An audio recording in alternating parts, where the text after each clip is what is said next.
All right. Okay.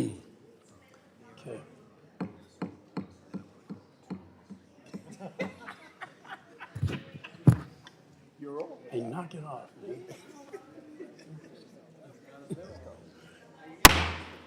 Committee on Foreign Affairs will come to order. The purpose of this hearing is to discuss USAID's foreign policy and international development priorities in the era of great power competition. I recognize myself for an opening statement. I want to thank you, Administrator Powers, for joining us here today. I've enjoyed working with you over the years as the United States continues to address the many challenges that we face in the world today. USAID is the U.S. government's primary humanitarian and development assistance organization in the world. They are the people who bring food to starving children, bring medicine to the sick and dying, help rebuild schools and bridges and roads when war or natural disasters have washed them away, and we're seeing quite a bit of that today. And that is our soft power. And that's why I think it's critical that USAID have a cohesive strategy to grow America's soft influence while using U.S. taxpayer money as effectively and efficiently as possible. One of the biggest success stories of U.S. assistance is PEPFAR. To date, over 25 million lives have been saved. The president of Botswana personally told me that PEPFAR has, quote, saved a generation from extinction. And at the same time, it serves as one of America's best soft diplomacy tools. I'm pleased to say that PEPFAR has been reauthorized. The budget you have submitted to our committee has some good provisions to project American leadership. However, much of this budget reads more like a wish list than a strategic document to promote American leadership. The Chinese Communist Party poses a generational threat to the United States, and now more than ever, American diplomacy is critical to counter the CCP's growing influence. They use debt trap diplomacy through their Belt and Road Initiative, and alarmingly, to some extent, they are succeeding. In this great struggle for global balance of power, the choices are clear: freedom and democracy, or oppression and tyranny. Yet this budget seems to place a higher priority on DEI programs than combating CCP's malign influence.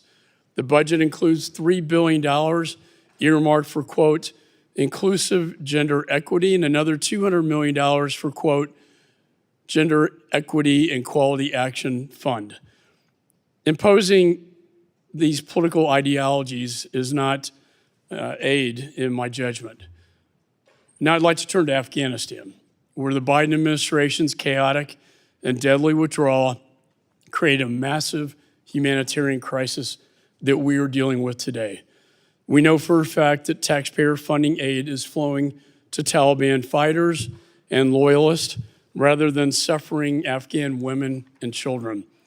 Hard-fought gains to advance women's rights and promote democracy and stability in Afghanistan were wiped out by the decision to unilaterally withdraw.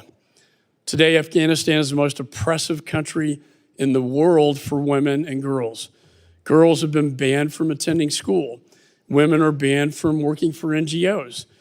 This greatly diminishes the ability to get aid to women and children and the people who need it the most, and it further limits our oversight capabilities. The U.S. must adamantly oppose this treatment of Afghan women and girls, and we must work with our friends and allies to pressure the Taliban to lift these edicts. Turning to the Western Hemisphere, the crisis at our southern border is the worst I've seen in my entire career. I continue to believe that it is a direct cause and effect of this administration rescinding the migrant protection protocols known as Remain in Mexico. USAID plays and must continue to play a critical role in combating the root causes of this migration. We need to turn off the magnet of open borders and the lack of enforcement of our immigration laws, which is creating this crisis at our border. So finally, Administrator Power, I want to thank you, though, for being open and accessible and listening to me. We may not always agree. We can agree to disagree, but we can always agree to have that conversation about what's most important for the American people. And I want to thank you personally for that. And with that, Chair now recognizes the ranking member. Thank you, Mr. Chairman.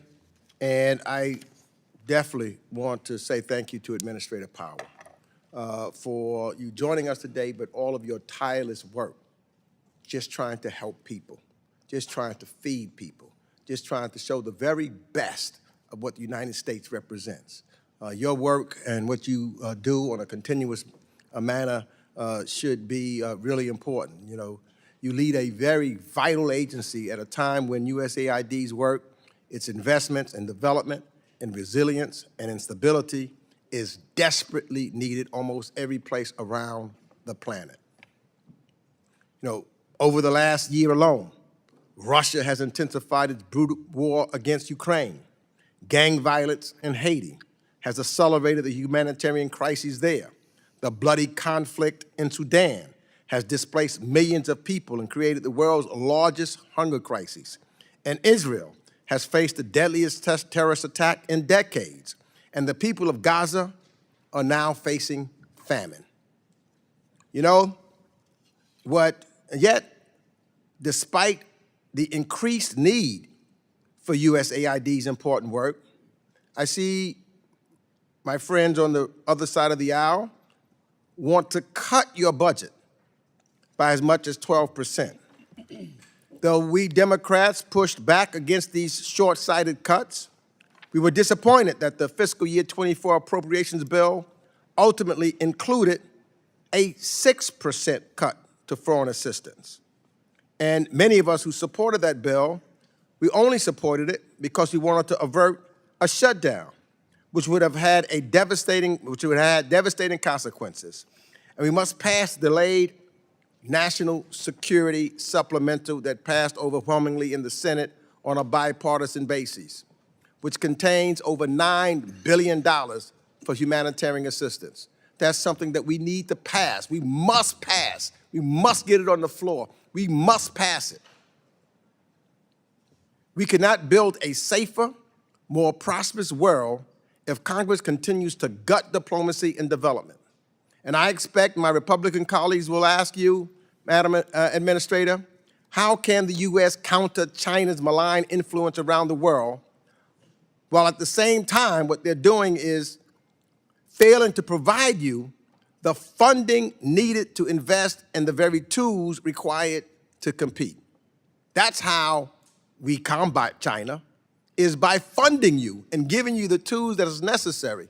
As we are cutting your budget, China is increasing its. That's no way to stop China's influence.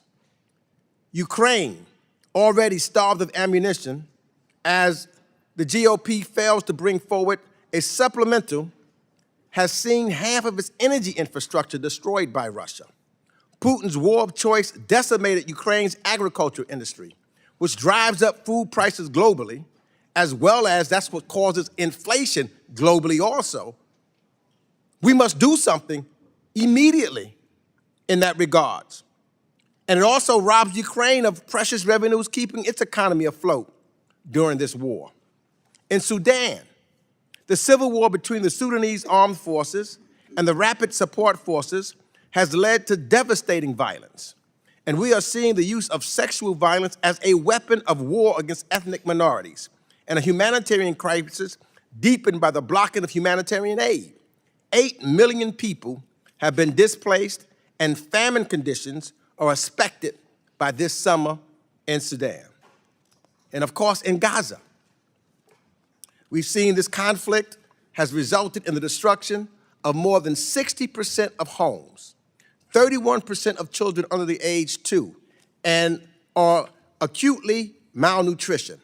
And famine is imminent or already occurring. So I look forward to hearing from you, Administrator Powell, and how USAID can work to address this acute crisis, particularly as UNRWA funding remains suspended. We must do more to address the crisis in Haiti, which is engulfed in a growing catastrophe. Gangs now control more than 80% of Port-au-Prince. These criminal gangs are responsible for extrajudicial killings, arms trafficking, systematic sexual and gender-based violence, looting, and unprecedented coordinated attacks against Haitian government institutions. They have blocked the passage of water, supplies, and food, threatening widespread hunger and public health crises. 5.5 million people, nearly half of the country's population, including 3 million children, are reliant upon humanitarian assistance for their livelihoods. And of course, we cannot speak about USAID's role in addressing the development needs of Haiti without a conversation regarding its security. The multinational security support mission in Haiti is vital for turning the corner on Haiti's security. But again, my Republican colleagues continue to block U.S. funding to support the MSS funding that has already been approved by Congress. USAID plays an indispensable role in how the U.S. addresses all of these challenges. The foreign assistance that USAID administers is not a handout, but a strategic investment in our future that is vital for U.S. global leadership and a stable, more resilient world, and the work is needed to be done now more than ever. And let me just conclude real quickly by stating that none of these challenges can be properly addressed without talented and dedicated workers at USAID. And investing in their success, I urge you, Administrative Power, to continue your efforts to ensure the agency's workforce reflects the diversity. Diversity is important. In this country, in this country's history, we must always, diversity is strength. It's strength and an example for others to follow. The diversity of the American people is important, including further expansion of USAID's successful educational partnership with minority-serving institutions. And with that, I yield back my time. Gentleman yields. Other members are reminded that opening statements may be submitted for the record. We're pleased to have here today the 19th USAID Administrator, Samantha Power, before us today. Your full statement will be made part of the record. I now recognize you for an opening statement. Thank you so much, Mr. Chairman. Thank you as well, Ranking Member Meeks, all of you who've made time to be here today. I know how much is going on.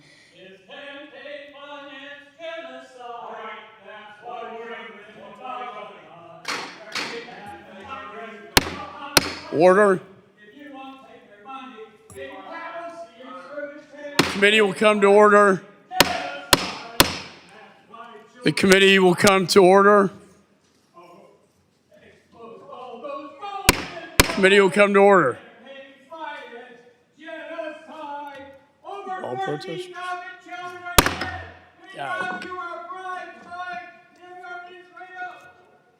Committee will come to order. The chair instructs the Capitol Police to remove the protesters from the committee room. The committee will recess until order is restored, pending the call of the chair. Are we coming to order? Administrator, you may proceed. Thank you, Mr. Chairman. Let me start. I will come, in fact, of course, to discussing Gaza, but start with just an image to put in your minds, taken from the lobby of the Republic of Korea's development agency, which is their equivalent today of USAID. In the lobby, they display an old bag of flour from the 1940s, marked with the words, "From the American people," which of course is what we put on all of our USAID programming around the world. This bag of flour, the remnants of it, is a reminder of how the United States supported the people of Korea when they were one of the poorest countries on the planet. Today, of course, South Korea is one of the world's richest nations, and last year they spent nearly $4 billion providing aid to other nations. This year, they plan to increase that by 30%. That is the Republic of Korea's story, and that is the story of how the United States over time has supported countries in charting their own paths of development, a journey that has brought extraordinary results not only for our partners, but for our own people. We have helped stop the spread of diseases that threaten us all. We have helped develop more resilient, high-yield crops that can feed growing populations. We have helped people and nations rise up from poverty, and in doing so, also invested billions in American small businesses, opening up markets as well for American products. 8 of our top 10 trading partners today were once the recipients of U.S. assistance. Under President Biden's leadership and in partnership with this committee, with whom we work really closely, we are building on that remarkable legacy. In Ukraine, USAID has helped farmers withstand Putin's brutal attempts to destroy the agricultural sector. Using resources that you all mobilized in the supplementals, we have been able to get those farmers the seeds, the equipment, and help them build the alternative export routes that they needed while they obtained a military and logistic capability to reopen the Black Sea grain route that had, of course, been such a major export route before Putin's full-scale invasion. Just to pause for a second on what that work has produced, Ukraine has actually rebounded its grain export numbers to near pre-war levels, some months even exceeding what they were able to export in the agricultural sector. That is just remarkable, but it also has had the effect of helping bring down global grain prices by 26% since their high point in 2022. In Nigeria, we are providing community health workers with X-ray and portable artificial intelligence technologies to spot diseases like tuberculosis early, which has helped increase TB diagnoses by 1/3 in a single year, so that patients can get treatment and outbreaks don't spread across the planet. Across Africa, we are working to connect African and American companies and reduce barriers to trade through the Prosper Africa initiative, efforts that since 2019 have generated some $86 billion in trade and investment, again, building prosperity not only for our African partners, but also for those businesses that have been connected here at home. Bipartisan support for these efforts makes Americans safer and more prosperous and provides a critical foundation for American influence in a world where other global powers, as the chairman and ranking member Meeks have alluded to, those other powers are working aggressively to erode U.S. alliances and diminish basic rights and freedoms around the world. For example, the PRC's global lending spree has made the PRC now the world's largest debt collector. That is an important fact, and one that I think we need to do more to communicate about. For every dollar of assistance that the PRC provides to low-income and middle-income countries, the PRC has provided $9 of debt. So for every dollar of grant, $9 in debt. The opposite is true of the United States. For every dollar of debt we provide at least $9 of assistance.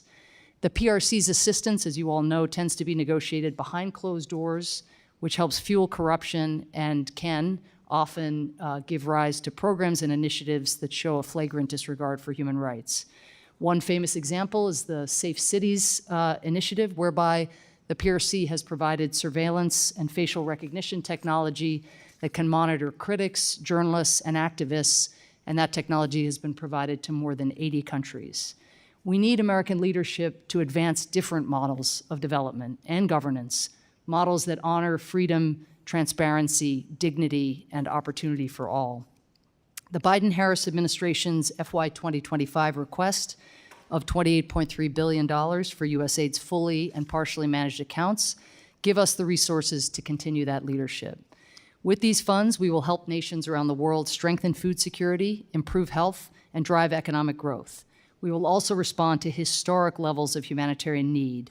USAID teams have been working day and night to address the catastrophic humanitarian crisis in Gaza, where nearly the entire population is living under the threat of famine. Samantha Powers, you said you're an expert in genocide. Where is it? Continue to be a bystander. Committee will come to order. I am a nurse, healthcare worker. Committee will come to order. They're executing doctors. Shame on you. The committee will suspend while the Capitol Police restore order. They are doing limb amputation. Committee will suspend until Capitol Police Restore order.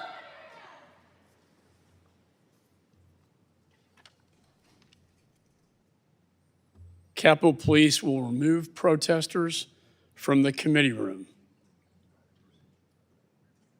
No more outbursts. You may proceed, Administrator.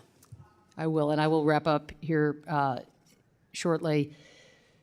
Combining, again, the response to the catastrophe in Gaza, we are also, of course, working to address the crises that you mentioned in Ukraine, Sudan, and beyond, and a growing number of natural disasters that are battering vulnerable people.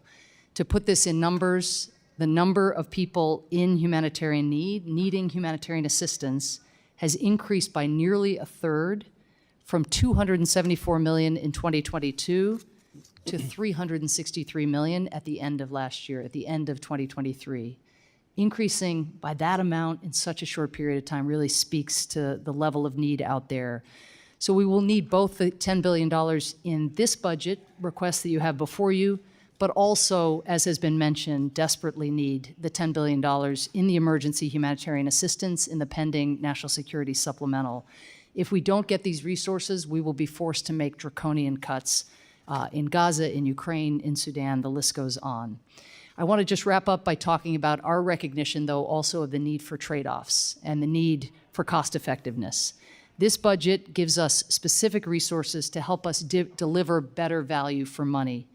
We just last year inaugurated a new office of the chief economist, and that team is already expanding our use of rigorous analysis across the agency to identify those programs that can give us the highest impact per dollar invested, the so-called best buy, so that those can be scaled. I'll give you just one quick example where this team identified a poverty reduction program in Uganda, which is offering a sequenced set of supports like trainings and financial services that help refugees move from needing humanitarian assistance to earning sustainable livelihoods for themselves. For every dollar being invested in that program, households are seeing over 4 times the return in economic benefits, and we are now expanding it to other nations. You have given us the ability to launch something called the EDGE Fund, which is an incentive fund to fuel public-private partnerships, and it is designed to apply the private sector's unique comparative advantages to some of the largest global development challenges. These seed resources give us catalytic and de-risking money to work with companies like Citibank, Walmart, Johnson & Johnson, the list goes on. And I'm very proud, Mr. Chairman, working with you, the ranking member, and others. We have between FY... Committee will suspend while the Capitol Police restore order. Committee will come to order.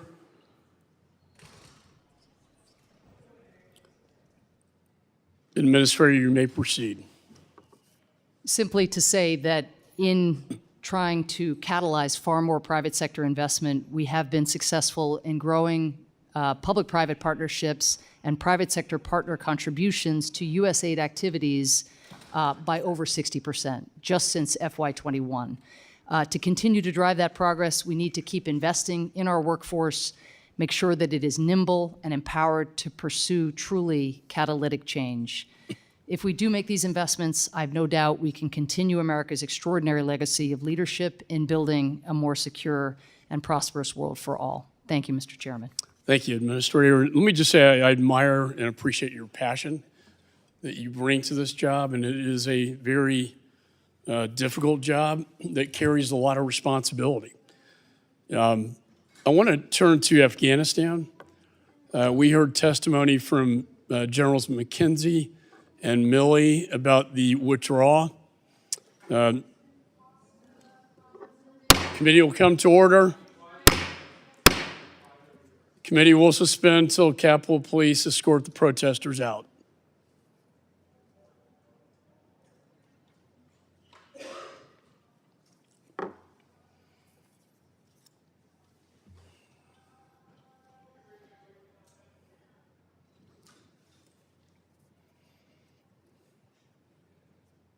And what was clear in that testimony is that Ambassador Wilson believed that we could hold on to the embassy and keep the flag flying because, in his view, he believed we could normalize relations with the Taliban.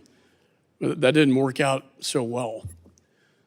Now the Taliban is in control of the country, and I talked about the impact on the women and girls in that country. We have provided $2 billion since August of 2021, and SIGAR produced its report that revealed, as I feared, that U.S. cash shipments do in fact benefit the Taliban. My question is, how do you plan to revise this program to ensure the Taliban is not benefiting from this assistance? In other words, what is your alternative to cash payments? Well, one of the reasons that the voucher system has become a system of choice in many parts of the world is we are, of course, interested in working to ensure that citizens are not dependent on humanitarian assistance. And one of the things that vouchers do is they allow markets to get created, shopkeepers to make money, goods to be procured and manufactured locally. So cash programs are an important part of the solution through vouchers, but they are also useful because vouchers allow for more transparency. You know where the money is going. So we are continually assessing our activities. As you know, we work only with trusted partners like the World Food Program, UNICEF, and others that we work with all around the world. In Afghanistan, beyond our standard rigorous controls and assurances and the requirement that every implementing partner has to report any diversion, we have independent third-party monitoring that does site visits and tries to scrutinize those transactions. Again, we've seen partners that we fund actually suspending assistance because of the diversion or because women are not allowed to be employed, depending, there's two sets of reasons to suspend. And then after conditions change, restarting assistance. So happy to work with your team to look at— Can I ask you about that? Because the NGOs were prohibited from hiring women. Has that changed, and what have you done to try to help change that policy? Most of the UN, or the UN system, came together and developed a set of principles whereby women had to be beneficiaries of the resources, of course, and that women aid workers had to be part of delivery. I would say the Taliban edict remains the same. Enforcement is uneven, and what our partners have done is find ways to maneuver around it so as to ensure that women continue to be part of the delivery system in some form. That doesn't always mean it is the same form in which it occurred prior to the fall of Kabul and the takeover by the Taliban. Well, I just want to ensure that the U.S. taxpayer dollars are not directly funding the Taliban. I know you can't completely assure that, and it's troubling. We're facing a similar issue with Haiti. Until they have some form of government, it's hard to provide that assistance, as I very much know how desperately it's needed, and I'm very empathetic to the people of Haiti. Let me shift to your role as not just administrator of USAID, but you sit on the board of MCC and the Development Finance Corporation. These are the three main U.S. agencies that really can combat the malign influence of the Chinese Communist Party. You talked about this in your opening statement. We are looking at ways to be more effective against the Belt and Road policies. Can you comment on that? But specifically, we are working on a bipartisan bill to reform the Development Finance Corporation, where we can provide them with more equity so that you can have more private investment in these countries that are almost held hostage to this debt trap that you talked about that the CCP gets them into. Thank you, and thank you for your leadership in securing the passage of the BUILD Act in the first place and putting the D in development finance in the Development Finance Corporation. We work really closely with the DFC, as I've made clear to Scott Nathan and the DFC leadership. You know, we view USAID teams all around the world. We have missions in more than 100 countries, or programs in more than 100 countries, missions in more than 80 countries. That's our ground game for deal spotting, for creating regulatory reform that makes it possible then for the private sector to come in whether partnering with DFC or not. So we're pretty heartened by where the partnership is going. About 20% of DFC's transactions this year were supported by USAID in some fashion. I think that can be even higher. With regard to scoring, I know OMB and DFC are in touch and hoping to come forward with compromised language. There are different views on that, of course, up here on the Hill and within the administration. But it would be extremely important that something be achieved in that regard, not least because even though we want to see DFC grow and know it needs to grow, particularly in light of geopolitical competition and in light of the infrastructure and other needs around the world, everything comes out of the same pot of resource-constrained money. And so fundamentally, a scoring fix would also be very advantageous for us being able to grow our public-private partnerships, our economic growth programming, our efforts to help countries deal with debt that they've incurred through working with the PRC. And I think the issue is the way it's scored by OMB, it doesn't take into account the return on the investment that they get per dollar. And I know the ranking member and I are in agreement on this. I've worked and I've been talking to Senator Coons on the Senate side, and we are working in a bipartisan way like we normally do on this committee to reform this so it can work the way that Congress envisioned it to work. And I appreciate your candor on this, and it'll be helpful in terms of final passage. With that, the chair now recognizes the ranking member. Thank you, Mr. Chairman. Again, thank you, Administrator Power, for leading in USAID and the role that USAID has played in trying to address the dire humanitarian situation in Gaza. USAID and several other international partners have raised the alarm about the risk of famine in Gaza, particularly in the north, where evidence indicates famine is imminent or possibly already happening. And with the tragic killing of 7 World Central Kitchen employees in a drone strike, I fear humanitarian assistance delivery will become even more challenging. So could you please update the committee on the status of food security in Gaza and what we are doing to address it beyond waiting for the construction of a temporary Department of Defense pier?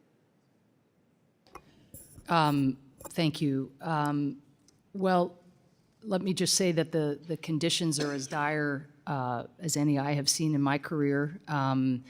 And we have made some progress. I would say a particular acceleration of progress in the last few days with more throughput, more food and material getting into Gaza. We're over 400 trucks today, or yesterday and the day before, and those are the first time that we've been able to clear that number. But we need to go way beyond that because in addition to the fact that there were 500 trucks getting in commercial and humanitarian before October 7th, the level of destruction, as was alluded to, I think, by you in your opening statement, the destruction of granaries and markets and arable land, and then the fact that so few trucks got in over so many months means we have massive catch-up to do if we together are to avoid the worst form of famine imaginable. So again, you had very little, almost no child malnutrition before October 7th. And you now have a massive spike, and particularly in the north, 1 in 3 kids are suffering from malnutrition. And again, the reports of famine also spreading to the south make sense, again, because so little assistance has gotten in commensurate to the needs of more than 2 million people. Thank you for that. And as you also know, I continue to be deeply concerned for the people of Haiti. In fact, last month, both you and Secretary Blinken responded to this crisis, announcing new humanitarian assistance funding for Haiti, totaling more than $58 million. And I want to support programs that alleviate the suffering of the Haitian people, reduce violence, and support the peaceful transition of power in a process that is Haitian-owned and led.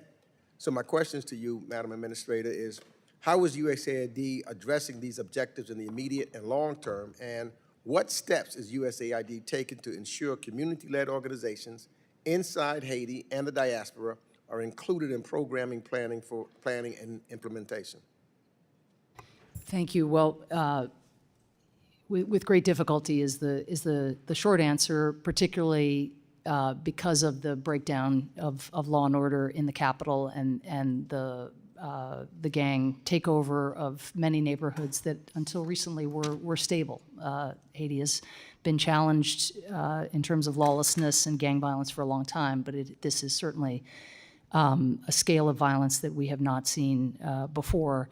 I will say that most of USAID's programs outside of the capital are still functioning. 92% of the clinics that you help us fund are still operational in Haiti. We are working, of course, with the State Department in looking at ways we will be in a position to support the political transition that needs to move forward, has needed to move forward, as you well know, and a message you've delivered many times, because, again, the political, the security, the humanitarian, they all go together. And so the Transitional Council needs to move forward, need to assume temporary powers, but then move quickly to elections. At the same time, we really need this multinational security police support force, police force to be able to deploy. In addition, that will then make it easier to resume training of the Haitian National Police, who have really been courageous in trying to stand up to the gangs in these recent weeks of deterioration. But we can't look at just the political or just the humanitarian, or we'll be in stopgap. Security, political, humanitarian, we need to deploy resources against all of those. And therefore, I hope, really sincerely hope, that the holds will be lifted on the support that we are trying to provide the Kenyans so that they can get the pre-deployment training and equipment that they need to be able to do the job when they do deploy. Thank you. I'm out of time. I yield back. If I could just add to that, I have requested a briefing from the National Security Council on this very issue. I want to be supportive, but until I've been briefed on what the plan is and where the money and guns are going to, I cannot in good conscience send money and guns down to a lawless society without a government. We have a long history in this country of arming countries with weapons and cash, and it blows back on us. I want to make sure that what we're doing here makes sense, not only for the American taxpayer, but for the Haitian people, because if we arm the warlords and fund them, they will be the victims. The people of Haiti will be the victims. So with that, I'd recognize Ms. Young Kim. Thank you, Chairman McCall and Ranking Member Mix, for holding today's foreign assistance budget hearing. I want to thank Administrator Samantha Power for joining us and for your testimony. I especially appreciated your reference to South Korea. After the Korean War, obviously, Korea has now become one of the economic superpower, and now, as you mentioned, they are now from recipient country to become a powerful donor country, providing $4 billion to help other countries. So that is remarkable success story. And obviously, you make a very good case of why we need to continue to stay engaged in U.S. providing foreign, especially development assistance. So today, with Japanese Prime Minister coming to Washington, D.C. and addressing the joint sessions of Congress this week, I wanted to raise the trilateral relationship between United States, South Korea, and Japan. I support the increased collaboration within this relationship on global development and health issues, particularly as Japan and South Korea emerged as leading bilateral donors, especially in Southeast Asia. I recently welcomed Assistant Administrator Schiffer to my office so we can discuss the issue ahead of myself and Congressman Ami Bera leading a bipartisan delegation on our trip to South Korea. So I just wanted to mention that and ask you if you can share USAID's efforts to leverage this emerging relationship to increase cooperation on development and global health issues with our Indo-Pacific allies. Thank you so much, and thank you for all of your leadership on so many of the issues that we're going to be talking about today. I think this is one of the most exciting growth areas that I've seen. You know, I was part of the Obama administration for 8 years, was out for 4 years, then came back. And it's really a sea change in our ability to sit down with our Korean and Japanese partners and, you know, brainstorm and plan together. We see it happening at the country level.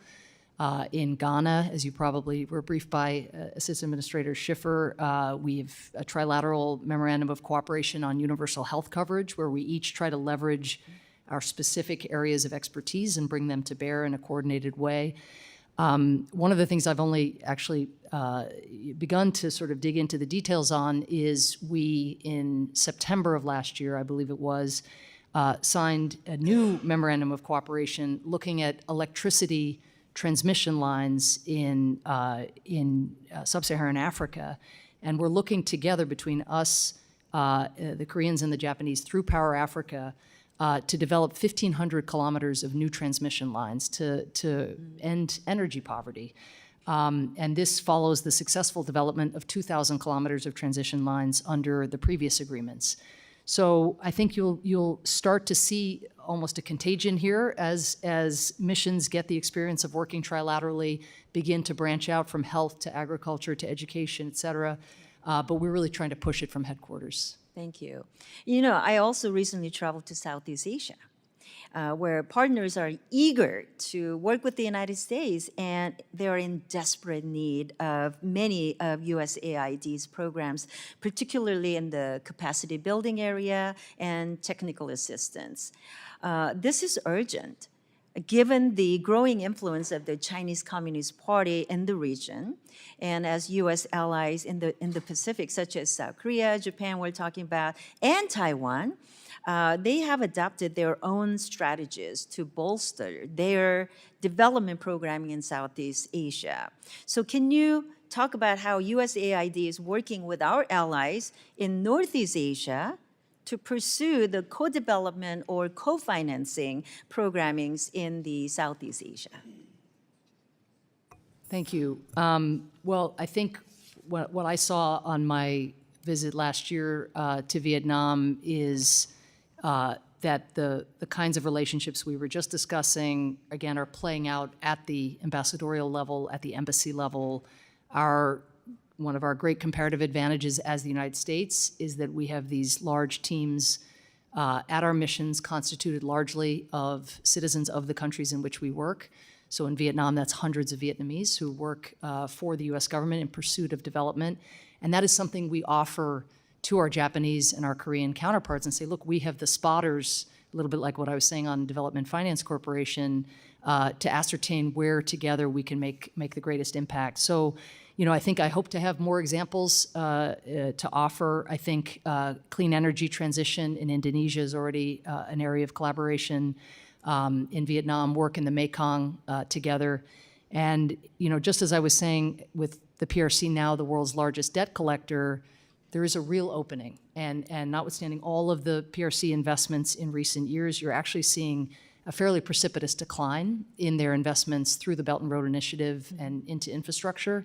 That creates really important possibilities for the President's global initiative on infrastructure as well to be something that we do together trilaterally with the Japanese and the Koreans.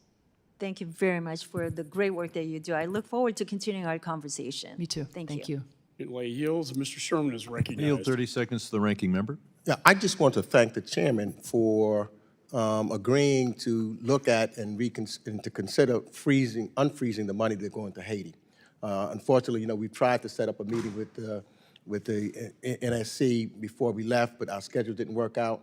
So hopefully we'll be able to schedule something, whether it's this week, I'll talk to your staff, but it's really important that we schedule that meeting very shortly so we can see if we can release that money because the Kenyans and the MSS forces will need that I dollar. appreciate that. And perhaps the administrator can help facilitate the meeting. It shouldn't be that difficult to get a briefing, for God's sakes, I would think. So, thank you. Speaking of briefings, I'm seeking a classified briefing on Israeli deployments and preparedness on October 6th. And I hope to work with, I've been assured that I can get it for myself, but I'd rather have it for the whole committee. I look forward to working with leadership I see in the audience my friend Sufi Lagari, who has worked tirelessly for human rights in southern Pakistan, Sindh. And I want to recognize that this is the second anniversary of the disappearance and likely abduction of 7-year-old Priya Kumari, a Hindu girl in Sindh province who, perhaps like so many others, have been subject to abductions, forced conversions, and forced marriages. Ms. Powers, you do the most important work perhaps in the world. We are faced, and I want to thank you for doing it. We've got the supplemental bill that's come over from the Senate. And all the talk is that's money for Ukraine, money for Israel, perhaps Taiwan.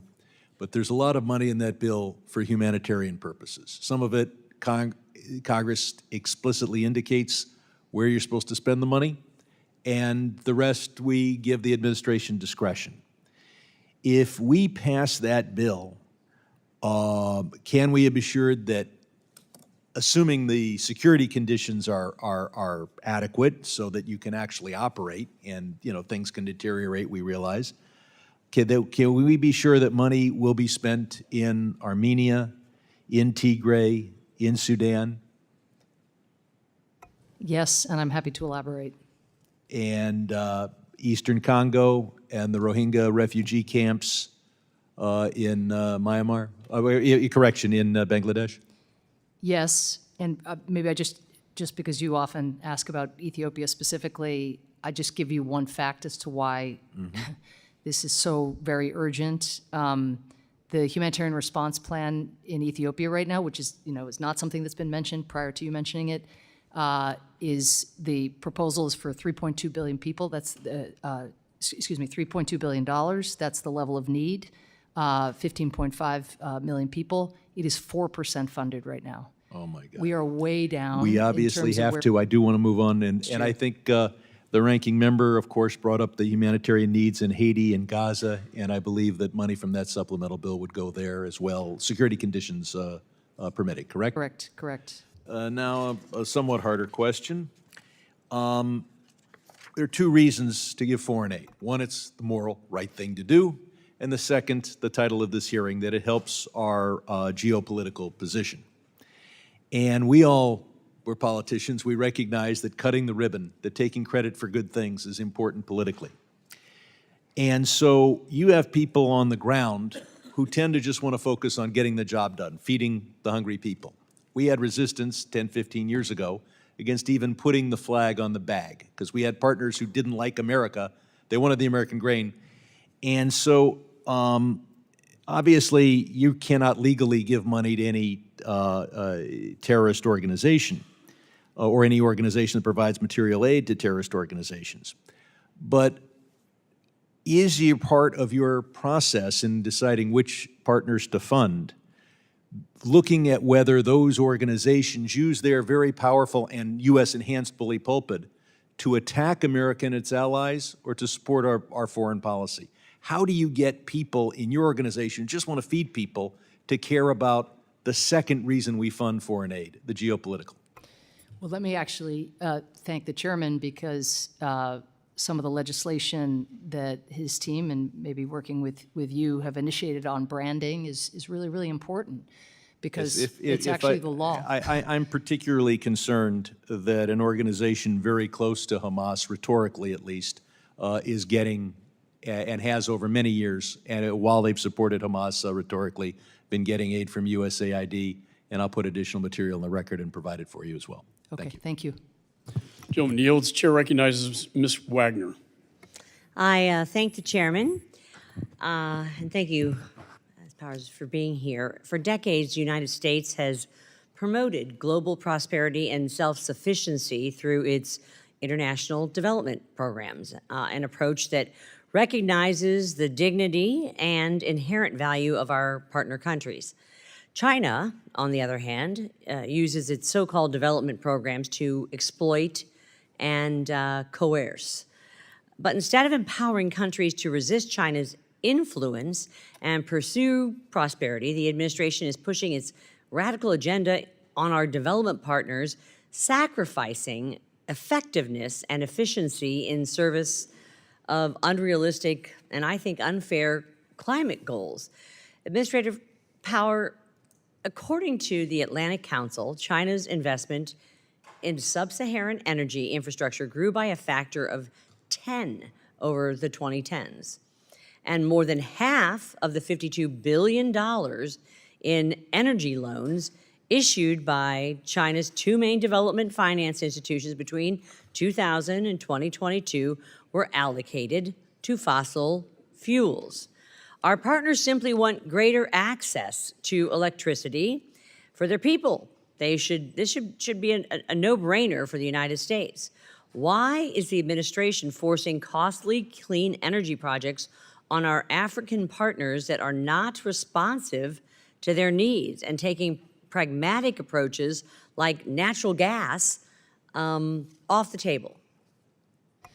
Thank you. It will not shock you to hear that I need to reject the premise of the question because I think two aspects of it are at odds with what we find in the world. First, as it happens, we have an all-of-the-above approach to electrification and to energy. It is absolutely true that we want to lower emissions. We also recognize some of the deleterious health effects of pollution that stems from fossil fuel. If I can just finish and maybe make the second point, because it may be more to your point. But your point is wrong. Half of the $52 billion is going to fossil fuels. So please explain that. Half of whose? I am telling you that the energy infrastructure grew by a factor of 10, and more than half of the $52 billion in energy loans issued by China's two main development finance institutions were allocated for fossil fuels. I know you're talking specifically about Africa, so I don't know if you've seen the African Union's strategy on energy, which came out, which basically puts the pursuit of clean energy at the center of it. And that is in line with what we hear from our African partners all the time, not for some ideological reason or because they're woke, but Why because is natural gas they off want the table? Affordable energy and the prices of solar and other clean energy solutions. It's not off the table. Again, it's part of, I could come back to your staff and share with you some of the funding that we've done, particularly, as you know, to render other forms of energy more stable. Sometimes that's part of the solution. We like that because all they want is electricity, and they're using it by They fossil want electricity, fuels. and in some instances, many of the places we work, which are very remote areas, which don't have a chance of getting connected to the grid soon, a pop-up solar installation can be the only hope a community has of actually getting access to electricity. Let me move on. The administration has contributed $1 billion towards the Just Energy Transition Partnership, JETP, in South Africa, which plans to transition to South African power grid towards clean energy solutions by paying owners to close their coal plants earlier than they otherwise would. Today, coal-fired power plants provide over 80% of South Africa's electricity, and with the current energy crisis plaguing the country, the South African people view the JETP very unfavorably. How do you respond to African governments who view this administration's refusal to support any non-green energy projects as hypocritical? So as it happens, I attended President Biden's bilateral meeting with President Ramaphosa of South Africa, where he asked what we could do to accelerate the implementation of JTEP and where additional resources could be provided to hasten the transition. So again, we're just, I guess, maybe hearing from different constituencies. 80% of South Africa's electricity is coal-fired. And they recognize the emissions effects, the health effects, and ultimately the need They don't to like begin to transition JETP. They don't like workers They don't to like other it one forms of bit. labor. My time has expired, but I very much need a meeting with you, ma'am, because I want to go over some of these specific. As the chairman attested, I'm happy to give you my cell phone. We can talk later this That's evening. awesome. I'm very eager to dig into the details on these matters. I appreciate it, and I yield back to the chair. Sounds like a date. Julie yields. Can't wait. Chair recognizes Mr. Keating. Well, thank you, Mr. Chairman. Are you sure that I'm in order for now? I just didn't want to take anyone else's time. I just want to address, thank you for being here, Administrator. I wanted to, am I right? That's what I thought. Okay. Can we restart my time? I will reset the clock, and my apologies. No problem. Ms. Wild is recognized. Thank you very much. Administrator Power, thank you so much for being here today. I appreciate your service and your time today. Last week, I led a letter to Speaker Johnson on the critical need to include humanitarian aid in any supplemental package that we consider in the House, aid for Gaza, as well as aid to other deeply vulnerable areas around the world.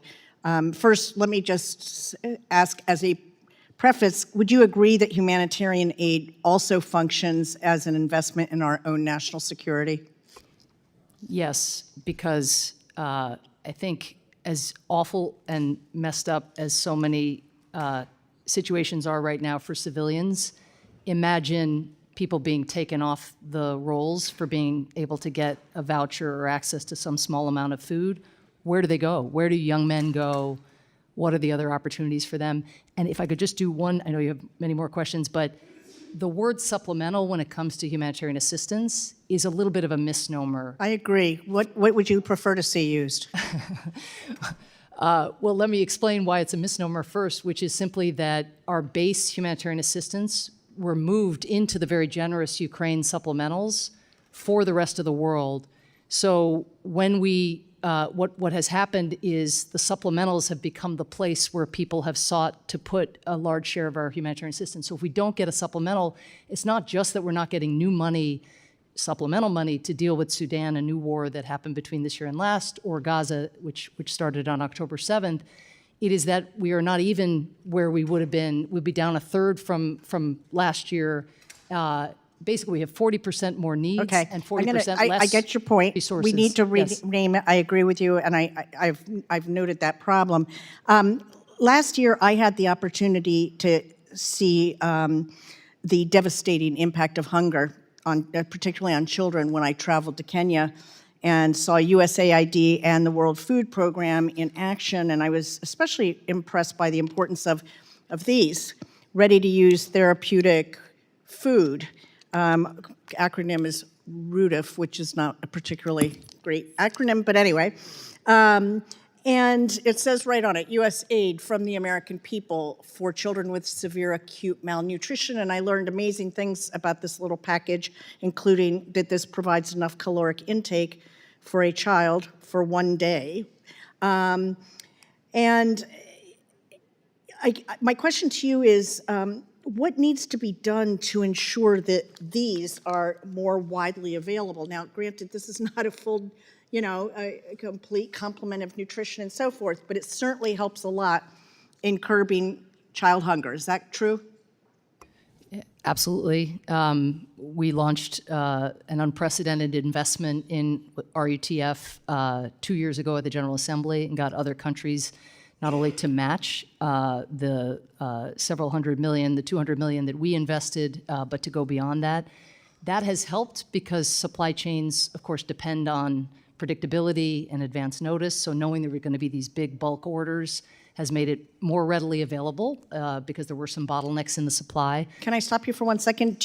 Are these being used in Gaza? They are part of the WFP UNICEF convoys and are getting in there, but we need to scale them given the degree of malnutrition. That was going to be my next point, is this is precisely what we need to reach those kids under 5 who have severe acute malnutrition now. And are there enough of these being made, or do we need to scale up the production of these? Well, everything unfortunately comes back a little bit to resources. People aren't going to make them if they're not going to be purchased, so we need to mobilize more resources for humanitarian assistance generally, of which this is a critical subset. And I assume the distribution of them as well. Is that right? The distribution, I think we have the networks through WFP and UNICEF to ensure that, again, if we have the resources to purchase them, if we have the resources to take care of Even in Gaza? Access is critical in Gaza. That's what I mean, yes, distribution. Sorry. I thought you Okay. meant globally, yes. Okay. I'm going to really be quick on this last one. I want to talk about the Foreign Assistance Act of 1961 and specifically Section 620I, which provides that no foreign assistance will be provided to any country which prohibits or otherwise restricts the transport or delivery of United States humanitarian assistance. Are you aware of any U.S.-provided humanitarian assistance that is being restricted by the Israeli government? Well, I think President Biden's been clear that there have been significant restrictions that have impeded delivery, and we are trying to work those through and have made, again, accelerated progress in recent days. Customs restrictions, things that have left assistance, for example, flour sitting in a port that could be in Gaza. So we are trying, again, through our diplomatic engagements and the kind of pressure that President Biden's been exerting for many months to get more assistance in. Do those rise to the levels of violations of 620I or not to that level?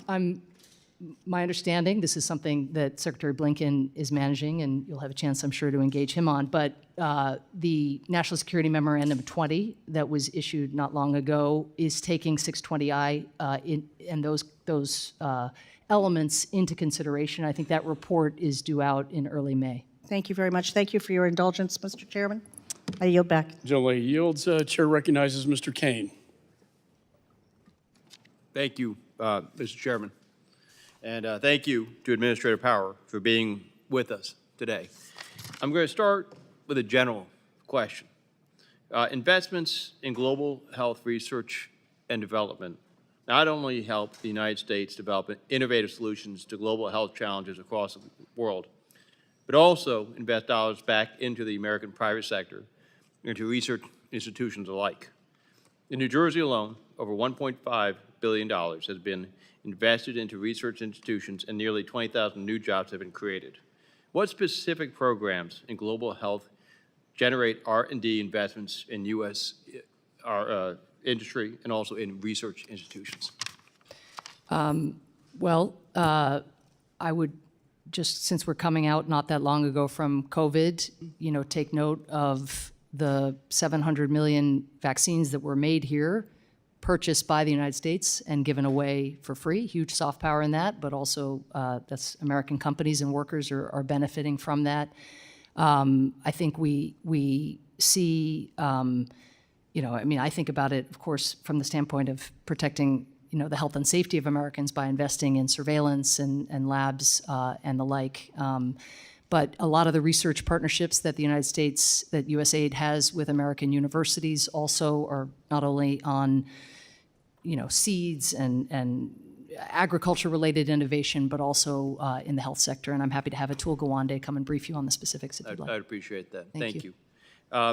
Regarding Ukraine, the United States has provided $22.9 billion in direct budget to help Ukraine meet the emergency needs of its citizens. What kind of oversight procedures are in place to ensure that this assistance is not subject to waste, fraud, and abuse? Very extensive. We started very early on when this direct budget support began to flow, which is provided only for verified expenditures through the West Bank. So those expenditures have to be verified before the money flows. It's not like you hand over a check for $1 billion every month and it goes from there. But we brought Deloitte on in order to do spot checks across the various ministries that were receiving these funds. The funds, of course, going to first responders, to teachers, to health workers and health services. We have just done a big open source contract, awarded a contract, I should say, to KPMG to do an audit of all of the direct budget support.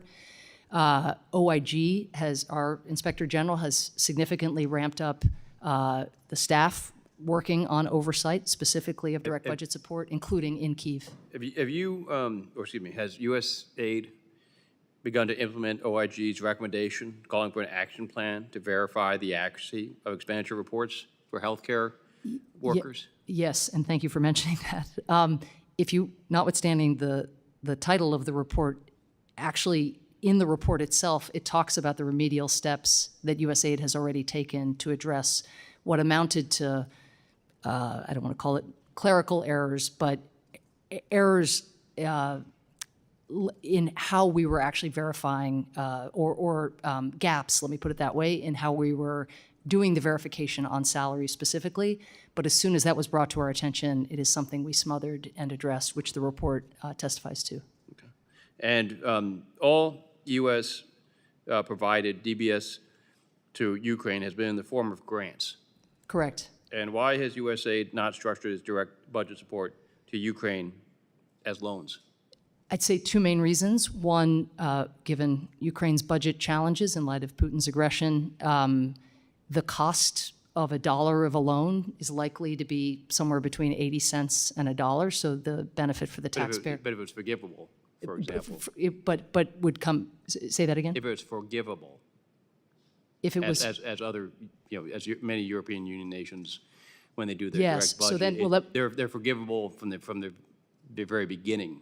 Correct, and the way the Europeans have structured them again is, almost low interest and multi-years into the future payment recycles. But the second reason is that, programs like the nearly $16 billion IMF program are contingent on a certain amount of capital and liquidity in Ukraine itself, and that IMF investment, which was very unusual for the IMF to operate in a war zone at that scale, was also presumed the continuation, again, of the degree of liquidity that we and the Europeans and the Japanese and others have been able to provide.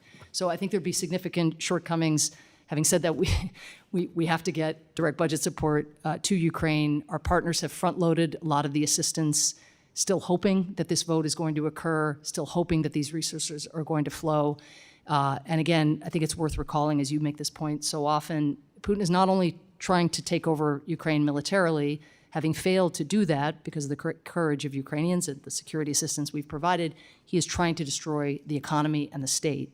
And that state going bankrupt, the morale consequences of having no teachers paid in schools or not being able to get health care because of Putin's aggression, the ripple effects of that and the gift to Putin of depriving Ukraine of those resources, it really can't be overstated.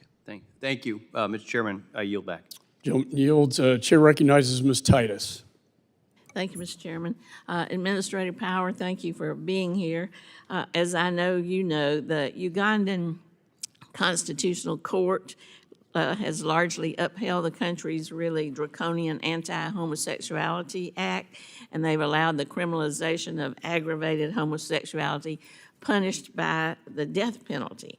This is now to be the law of the land, and it's already resulted in many human rights violations, including 180 forced evictions and 176 cases of torture. Unfortunately, this is kind of a current pattern that we're seeing, a larger trend in abuse of LGBT rights. My bill, the GLOBE Act, would reaffirm U.S. position as a leader in championing human rights and would put sanctions or penalties on countries like Uganda that trample on those rights. I wonder if you could talk about how USAID works to prevent violence and human rights abuses like we're seeing in vulnerable communities, like in Uganda, and speak about the importance of our USAID programs that respond to violence and stigma and discrimination against the LGBTQ community. Thank you so much. Yes, it's an extremely disturbing law and an extremely disappointing court ruling. Let me maybe just step for a second outside of your question and note the deleterious health effects on the Ugandan population writ large by virtue of the passage of the Anti-Homosexuality Act. It is not only LGBTQI+ individuals who are afraid to come forward, for example, to receive their antiretrovirals, but it is also people who aren't a member of that community for fear of being tagged and criminalized and potentially arrested by virtue of association, for example, with the PEPFAR program. Mm-hmm. So we have seen, a dramatic decrease in uptake of life-saving services as a result of the passage of this law. We've also seen, and this is something, that also happened because of a business warning put out or business advisory put out by the State Department, but private sector investment, foreign direct investment, in Uganda going down. Mm-hmm. Companies that might have been tempted to set up shop there, nervous about their employees and the fate of their employees. So while I haven't seen a good study showing the measurement, again, of the broader ripple effects, there's no question that the law has done health harm and economic harm to the people of Uganda, even outside that community. I think, we are trying to be nimble, and our team on the ground has just done an incredible job doing small grants, but also PEPFAR, I really would applaud for thinking through what this new penalty, as it were, for being part of the LGBTQI community or for seeking PEPFAR treatment means. So much more discrete forms of delivery, for example, for medicines, so that people are able to get access to their medicines in a manner that makes them feel safe. For example, going to a kind of neutral mailbox, a lockbox of a sort, rather than going into a PEPFAR clinic. So these are the kinds of accommodations we have to make in order to try to ensure as best we can that people keep seeking the support that they need in order to be able to live healthy lives, even as their dignity is trampled by this law and its enforcement. Do you see this spreading as it seems to be in other countries and addressing it there in similar ways?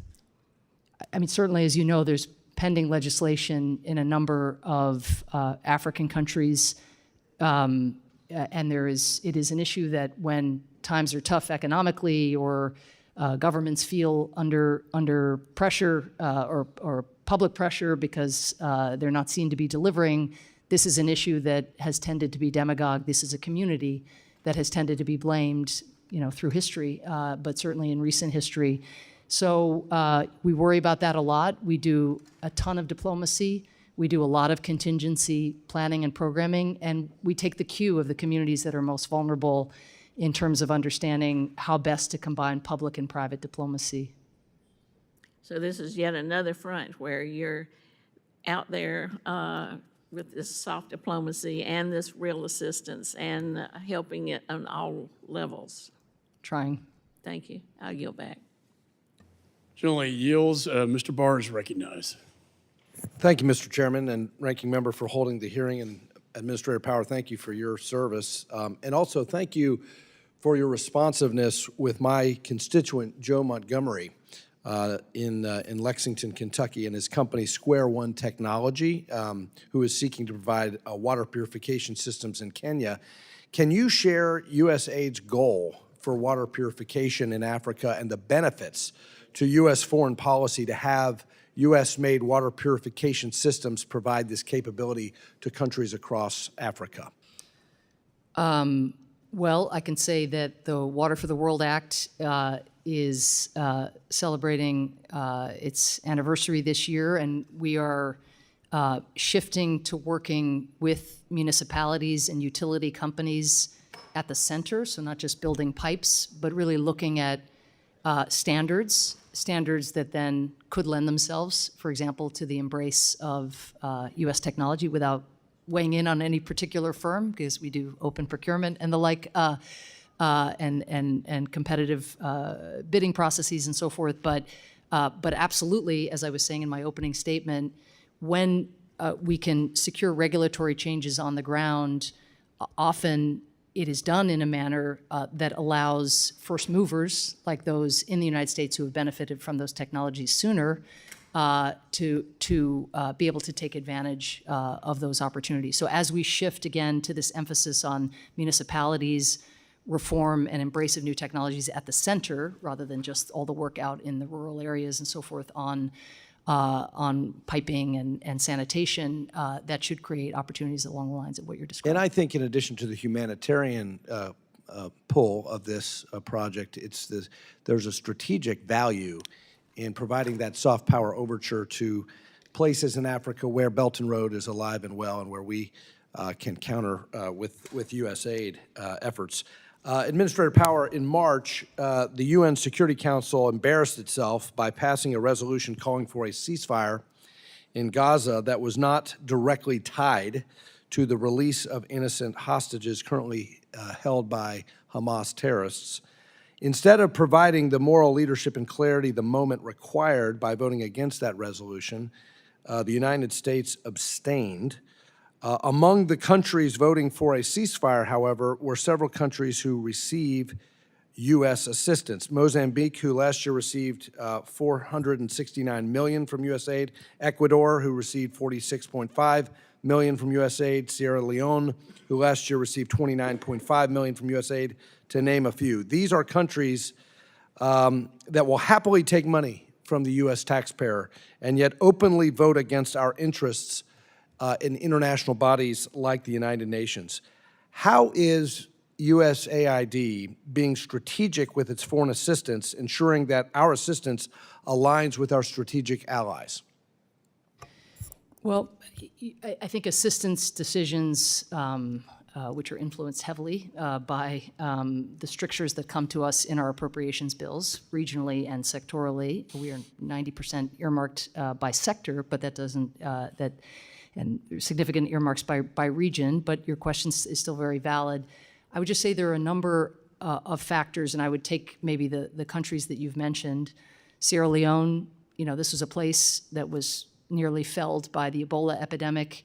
A lot of the investments we have made in Sierra Leone are in the health sector in order to give them better surveillance, lab capability, and the like. That, as we saw in the Ebola epidemic in West Africa,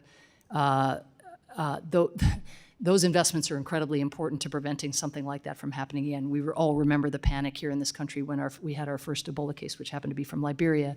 Mozambique, most of those investments are in the public health sector, again, on TB, on global health security, on HIV. And Ecuador, the narco-trafficking collaboration that we are doing, has great bearing as well for our own security. So I'm only saying that there are factors, and it has to be a composite assessment. And just reclaiming my time, and you answered the question persuasively, and you make the point about compartmentalization, and we're achieving objectives. But I am curious whether or not USAID coordinates with our UN ambassador, Thomas Greenfield, in using the soft power of USAID to provide a little additional leverage for our interests at the United Nations, because we're doing some very generous and positive things for these people, but they are not demonstrating a reciprocal appreciation for that assistance on a strategic level. And I would like to see USAID maybe exercise a little additional muscle in that regard. I think it certainly, having had the job that Ambassador Thomas Greenfield has, there's probably no better partnership between a UN ambassador and a USAID administrator than a former UN ambassador. And I think, she's done a very good job bringing that broader context to bear. At the same time, I will tell you, having had her job, we are also consistently going into other countries and asking them to do a whole set of things for us. And we don't win every one of these votes, and Israel in particular is an area where there's a lot of voting divergence with some countries that we work with really well on other issues.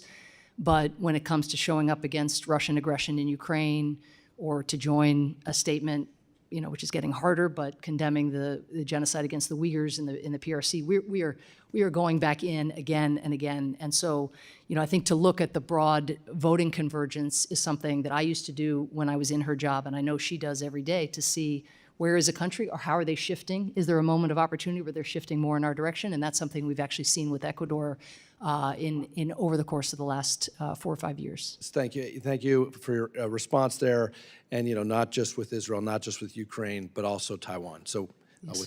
with that, I yield. Gentleman yields. Chair recognizes Mr. Jackson. Thank you very much. Thank you for your leadership and your service, Honorable Mrs. Powers. And thank you for understanding that people that need food can also maintain their dignity and have their conscience and speak their mind. And I appreciate you not weaponizing the resource of food that we've been blessed with so abundantly, that we do have friends. And in every family, we can have disagreements and we can come back together. So not weaponizing food is a major concern. I have a concern about the use of food right now in the Gaza Strip. And are you satisfied with the resources that we have that are going to stop starvation? This is a period of fasting that now has turned into famine. what are the political implications of us not getting food in there that can be unintended? Well, first, let me just say we need to pass the National Security Supplemental. Recall that the 24 budget, which again presumes a National Security Supplemental, does not have in it enough humanitarian assistance to keep us even close to flat. We'd be down 30% from where we were last year and 50% from where we were 2 years ago because of the Ukraine supplementals providing that plus up for the rest of the world. So we need resources. But to your point, I think President Biden has been really, really clear that there have been too many restrictions, too many delays, not enough points of access. You know, we did airdrops, we are doing airdrops, we are trying to build a maritime pier, but nobody thinks that those are solutions to reaching the food needs of more than 2 million people. We need sustained land access, including to the north, including through new checkpoints and crossing points. So a series of commitments, I will say, over the last few days have been made, but there's just not a minute to spare in seeing the implementation of those commitments. And Honorable that's what's Mrs. been Powers, when have you last heard of airdrops being used to supply some humanitarian food assistance? Well, I mean, humanitarians are Food always airdrops. Humanitarians are always very reluctant to use airdrops because they are very imprecise. They don't come in bulk. You know, our airdrops, for example, have meals ready to eat. They're a last resort, and they were needed in Gaza because there was insufficient land access. Are there any other? Yes. I mean, we've had to use them in Deir el-Zor, in Syria. I started my career in Bosnia, where they were used in eastern Bosnia because of the Serb encirclement of Bosnian towns. They are used, but they're more expensive, less efficient, less, of course, scaled by definition than what we always need and what people deserve, which is land access, sustained land access, not only to prevent famine, which of course we must do, that's a 5-alarm fire, but you mentioned in your comments, I mean, to be able to live with some form of dignity, not rushing against a convoy because you think it might be the last truck that ever comes to town with food for your kids. That is not what we as humanitarians believe is a sound humanitarian approach. But for that to change, there have to, again, be more than just the Kerem Shalom crossing, but the Eretz crossing has to be opened. The hours have to be extended even more than they have. A corridor from Jordan is now being built. We can get these numbers way up. If I can ask, reclaiming my time, the Sudan crisis is something that's not giving much attention to, but I'd like to conclude with a crisis closer to home regarding Haiti. What is the condition of the food conditions in Haiti, and what can we do about it? Well, it's really important to get the security support police from Kenya deployed to Haiti, because the biggest impediment to delivery in Haiti is gang violence and is the needs of humanitarians to be able to safely not only pass through particular neighborhoods, but also to be able to alert communities that the food is available, and for those communities to know they can come and safely access those resources, and the gangs have made that harder. So we are getting food and even fuel in and moving, but it is nowhere near what it was, even 6 months ago, and even then I think we all would have said it is insufficient, and because the economy has shut down and so many businesses, for example, even American companies that had worked in Haiti have had to pull out because of the insecurity. A larger and larger share of the Haitian people are now dependent on humanitarian assistance. But there's no answer without security and political transition as well. Well, I thank you very much for your generosity, your consistency, and I just find it hard to believe that the world's greatest military is being deterred and put in standoff in Haiti by a gentleman named Barbecue, a gang violence, and we have a military and they have gangs, and we cannot penetrate. I yield back my time. Thank you, Chairman. Thank you. I recognize the gentleman from New Jersey, Mr. Smith. Thank you, Mr. Chairman. Ambassador, great to see you again. Nice to see you. Just a couple of things. First of all, thanks for underscoring that the PRC is the world's largest debt collector. I chaired a hearing in this room just a couple of hours ago, and it was about the malign influence of China on the UN.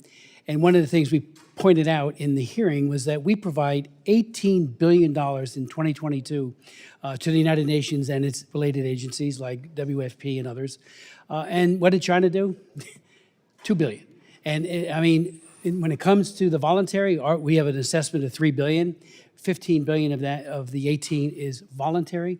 And there seems to be a gross underappreciation of that by people at the United Nations and elsewhere. So that was brought forward in our hearing this morning, but thank you for your point about the debt collector. Let me just ask you about the pause. Obviously, to UNRWA aid, is that investigation still ongoing, especially in light of what has happened vis-a-vis the appropriations bill, which precludes funding to UNRWA? As you know, the State Department funds UNRWA, not USAID, although our partners work through UNRWA because they are the distribution system. Yes, I believe the two investigations, you'd have to check with state, but are ongoing. One on the specific individuals and the 12 to 15 individuals against whom the Israelis presented these allegations. The second, the independent investigation from outside, is on the policies and procedures around vetting such that allegations of this gravity, could be possible, or that individuals conceivably could work for UNRWA and be perpetrating crimes like the horrors of October 7th. But both, to my understanding, are ongoing. But I know you will have some input, obviously, since so much of what you do humanitarian-wise. But I would ask you, in 2003, I offered an amendment to the Foreign Relations Act, passed the House, that the money should not go to UNRWA. We knew then what a malign influence they were on children, child abuse really, teaching Palestinian kids to hate Jewish people and Israel and the United States. And a bill that I have in this committee passed as well just a few weeks ago, doing the same thing. And of course, the full House and Senate have joined in on that as well. So I would hope that the top to bottom look at UNRWA and the due diligence to ensure that like-minded UNRWA types don't just get the money. And we find out that someone who used to work for UNRWA is now becoming the facilitator of that aid with the same basket of hate-filled anti-Semitism that UNRWA has. I mean, I think all organizations operating in, such a complex environment as Gaza, of course, are horrified by what appears to have emerged. Again, we'll await the findings. But I do think it's important, and I don't know, Congressman, if in your prior efforts to defund UNRWA any distinction was drawn, but you also have UNRWA operating in Jordan, and you have the King of Jordan, making abundantly clear that at a time of great instability, when Jordan is a great partner to the United States, USAID has one of its biggest missions there, but for Jordan to suddenly have to take over the schooling of 2 million kids of Palestinian descent would be, something that they are not capable of doing. And in Gaza as well, the work of those 13,000 humanitarians who are teachers, who are health workers, you know well, because you've been in so many of these countries, we don't have an NGO out there or another. This is not your traditional UN agency where you can have like schools in a box, teachers in a box, health workers in a box. They were almost like Hamas was the state, and Hamas won the election back in the day, and Hamas, obviously had far too much influence on certain individuals, or even certain individuals were, it seems like, potentially part of Hamas. But the fact is, the administration of schools and health systems was UNRWA, and there's not an NGO or another UN agency that could perform the function of a state like that, or at least I haven't encountered one in my years of humanitarian service. I would hope that every effort will be made to do so. Let me ask you finally, there's been a great deal of concern about PEPFAR and what the administration did to integrate promoting abortion. I mean, I sat right here, a couple seats away, when Henry Hyde led the effort in 2003 to enact PEPFAR. A tremendous bill. I did the reauthorization of it the last time for 5 years, but we had protections, pro-life protections, to ensure that it stayed on point on trying to mitigate and end the pandemic of HIV/AIDS. can you assure us that the NGOs that are getting the money, especially pursuant to the guidance that has been given to them by the administration, I have a copy of the guidance, as well as reimagining PEPFAR, that they're not promoting abortion? What I can assure you of is that USAID follows the law. PEPFAR follows the law. USAID does not fund abortions. PEPFAR has saved 25 million lives. I know that, and I'm. But the amount of misinformation But about providing monies PEPFAR to that is being NGOs propagated is with- so with unfair respect. to the people who have saved those lives that you have seen in the field I've working. been out in the field, but the problem is that we have given them a dual mission to bring down pro-life laws. It's right in the guidance that has been That is tendered to all false. the. It's right there in black and white. I'll put it in the record. Thank you. I recognize the gentlelady from California, Ms. Jacobs. Thank you, Mr. Chairman, and thank you, Administrator Power, for being here and for all of your work in what I know is a incredibly difficult global challenges right now. I first wanted to ask you about your localization agenda that I was so excited when you announced. I was really proud that this committee last month passed my Locally Led Development and Humanitarian Response Act on a bipartisan basis, which would institutionalize reforms that would make it easier for USAID to work with local partners. Can you discuss how this bill would enable USAID to work more with local organizations? Well, thank you. I sometimes feel like you know more about localization than I do, so I feel like I should defer. But this has been a huge priority. As you know, we're making these giant investments. We do not want our investments and the good that they do to end when large international organizations or contracting partners depart, or when a contract or a grant expires. So I think accessibility is one of the things that your bill has emphasized, translating requests for proposals into multiple languages. I think, artificial intelligence and ChatGPT, are going to make it more easy for local organizations to understand what we're looking for and to respond. Raising the de minimis rate for assistance to 15% would mean that these small organizations who don't have the big accounting firms and the lawyers, to compete for our assistance, get some overhead and, have the ability as well to invest in their own capacity. And then we're still working on SAM registration, which you have emphasized as well, making that easier. I've been in a situation where a war breaks out or Putin does something horrible, and we see a local organization that we would love to work with, but the barriers to entry through the SAM process are just too high.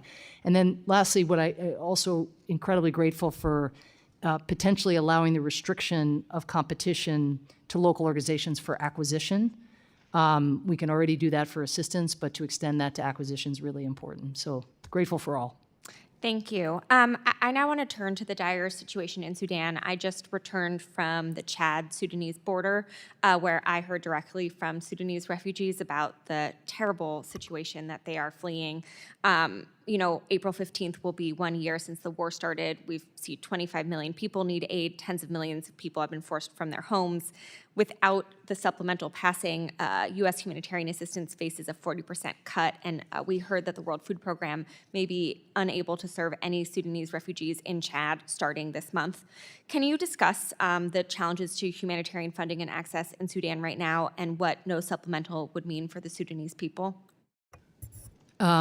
Well, last year, thanks to the generosity of people here and the taxpayer, we USAID were able to provide $600 million in funding, which is, I'm really proud that we were able to do that, but also horrified that a country that is entirely capable of feeding itself and a population that's immensely educated and dynamic, is stuck because of these two fighters, military men who decided to put their own lust for power above the welfare of their people.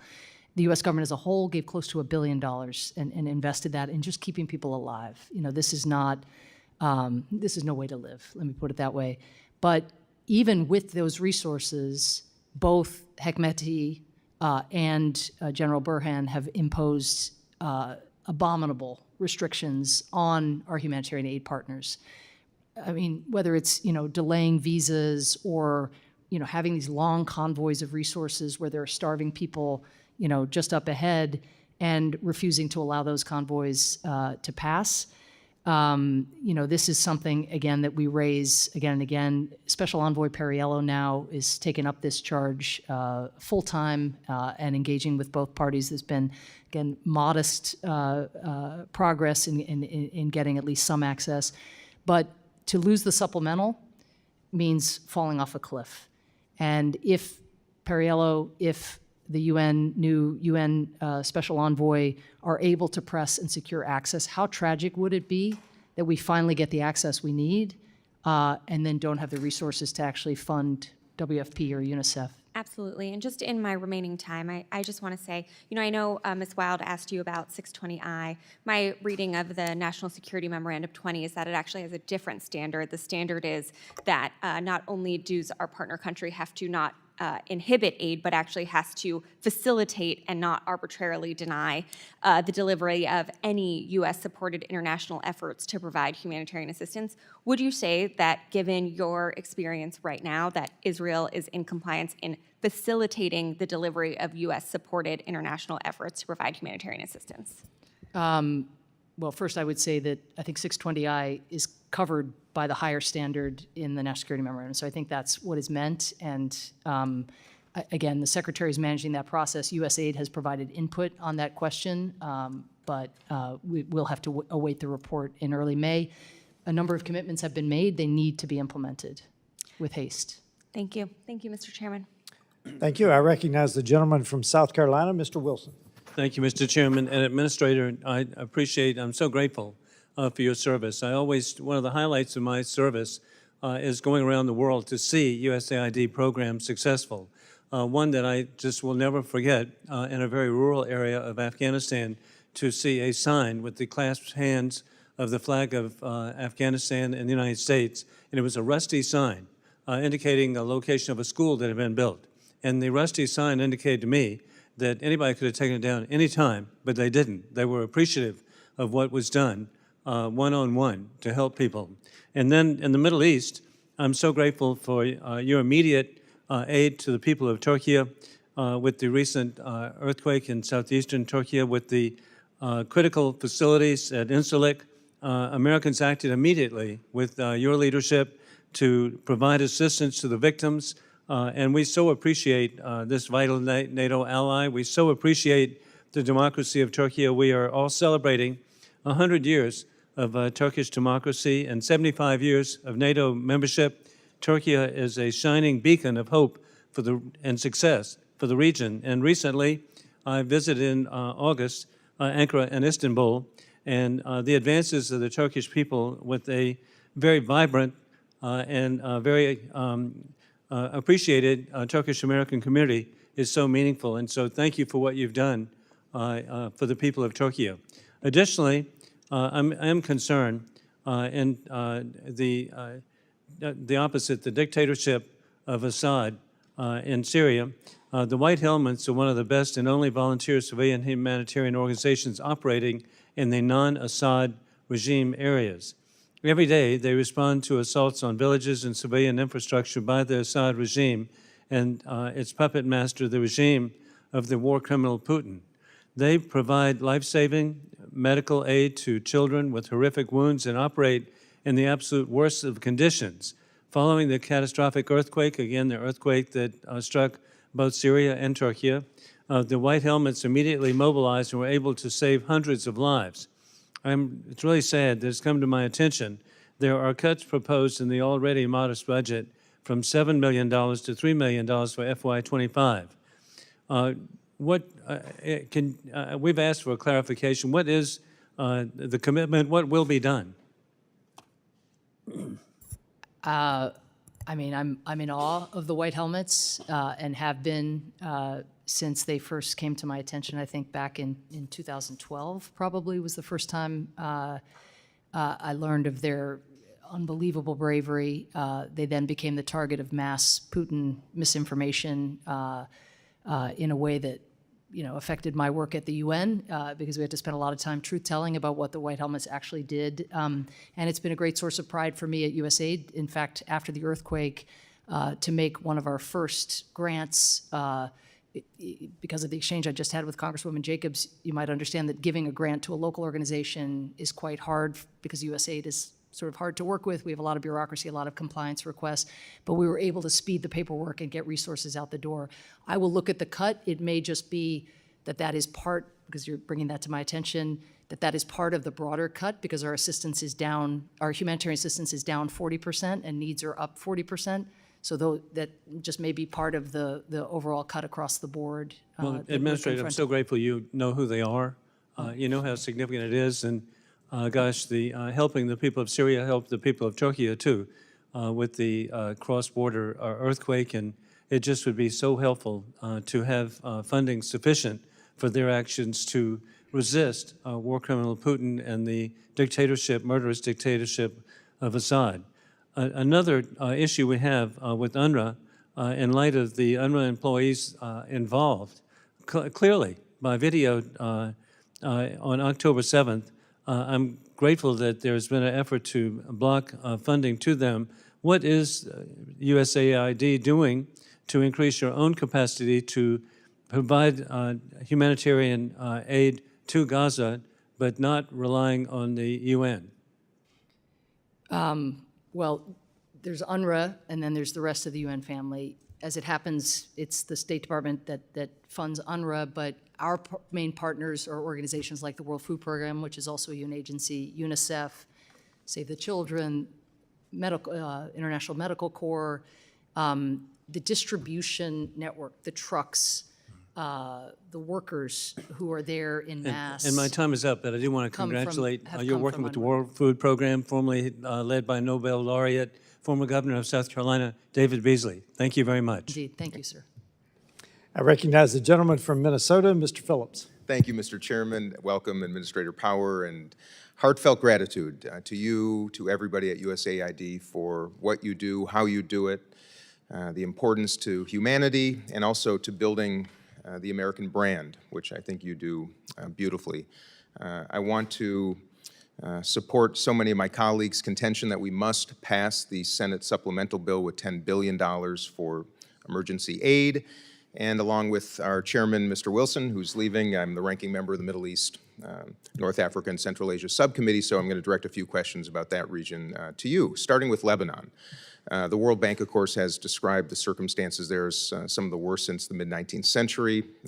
The currency's been devalued 98%. Lebanese people have about 4 hours of electricity per day. 1 million Lebanese children do not have access to quality education. And of course, there are about 1.5 million Syrian refugees, putting a lot of strain on the very few services available in Lebanon. The Economic Support Fund request includes, of course, a targeted increase for Lebanon, but I'd welcome some perspective from you on what you're seeing there and the role of USAID in supporting the Lebanese and Syrian refugees. Well, just in brief, I'm sure you have other questions, but you know, we can't, in answering this question a year ago, we would talk about many of the same conditions that you described, but we now have on top of it a really significant escalation in clashes between Lebanon and Israel, and fairly significant displacement additional displacement within Lebanon of Lebanese, some people being displaced for a second or third time. So again, we need the supplemental because we need the humanitarian resources to be able to fund the organizations and the trusted partners who would go out and meet humanitarian needs. But stepping back to the more evergreen issue of Lebanese politics, we also need government formation and stable transition and the private sector and others to be able to know that Lebanon's governance and its rule of law are sound. And so that is where, in addition to providing tactical economic counsel at a time of relative economic unraveling for the economy, we are also, as a government as a whole, really pushing for the tough political decisions that haven't been made in really now quite some number of years. Can you speak to anything USAID is doing right now on the ground? I mean, providing humanitarian assistance to the newly displaced, of whom I think there are more than close to 200,000 people who've been displaced. We're doing a lot on electrification. As you know, you drive through Lebanon now, and A few hours a day. it's yeah. So when I visited recently, we were working with local communities and private investors to stand up solar off-grid in the Bekaa Valley and elsewhere, because there are parts that have not been connected with the grid. That in turn is beneficial both to the Lebanese host communities, but also to the Syrian refugees. So for them to see, the Lebanese host communities to see some benefit accruing or more international attention being lent when they've opened their homes, and the strain of the demands on their infrastructure are certainly showing. So those are some examples, but again, the political and the economic and the security all go together, three legs of the triangle. Okay, and moving to another challenge, Tunisia. I know President Said is overseeing backsliding and erosion of civil society. And I know we're limiting our direct bilateral support, but would welcome your perspective also on Tunisia, what role you are playing right now and what we should be and can be doing. Well, I mean, it goes without saying that the checks and balances, notwithstanding the effort to centralize power and to chill speech and dissent, our support for those players who are still out there bravely standing up for the Tunisian democracy that they dreamed of and worked so hard to try to put in place, that support is really important. Just stepping back, though, I will say that cuts across the board to our development assistance in the 24 bill, cuts that are going to be to our development assistance account roughly 10%, are going to take a toll on even that vital democracy, rights, and governance support. So at just the time that we see democratic backsliding, we want to be in a position to surge support for those who are contesting it. Instead, that is going to become more challenging because of the cuts. Okay, well, I'm running out of time. I was going to ask you also about the Syrian camps, Al-Hol and Rojava, but I think I'm out of time, unfortunately, so. Thank you. Thank you. I yield back. I recognize the gentleman from California, Mr. Issa. Thank you, Chairman. Ambassador, good to see you again. Why is it you take the toughest job there is at the worst possible time, and you arrive here seeming like, I'm just getting started, I've got the energy, we're going to do this. You're the only person I know that comes before a committee like this with a positive attitude and leaves with a positive attitude, and I want to commend you for that because the questions are inherently tough, and mine will probably be no exception. It was touched on earlier. Even though UNRWA wasn't our direct authority and certainly wasn't yours, Congress on a bipartisan basis now has essentially said we cannot trust the UN, specifically UNRWA, in Gaza. That means that by definition, many of the same people who worked for UNRWA will need to be rehired by some successor organization. Others will need to be recruited. With your vast experience both at the UN and now at USAID, how would we go about ensuring that we vet people in a very different way, we vet programs in a different way, and at some time, God willing, in the near future, we begin rebuilding Gaza for the Palestinians, the 1.2+ million, who will hopefully be returning to what will become homes again.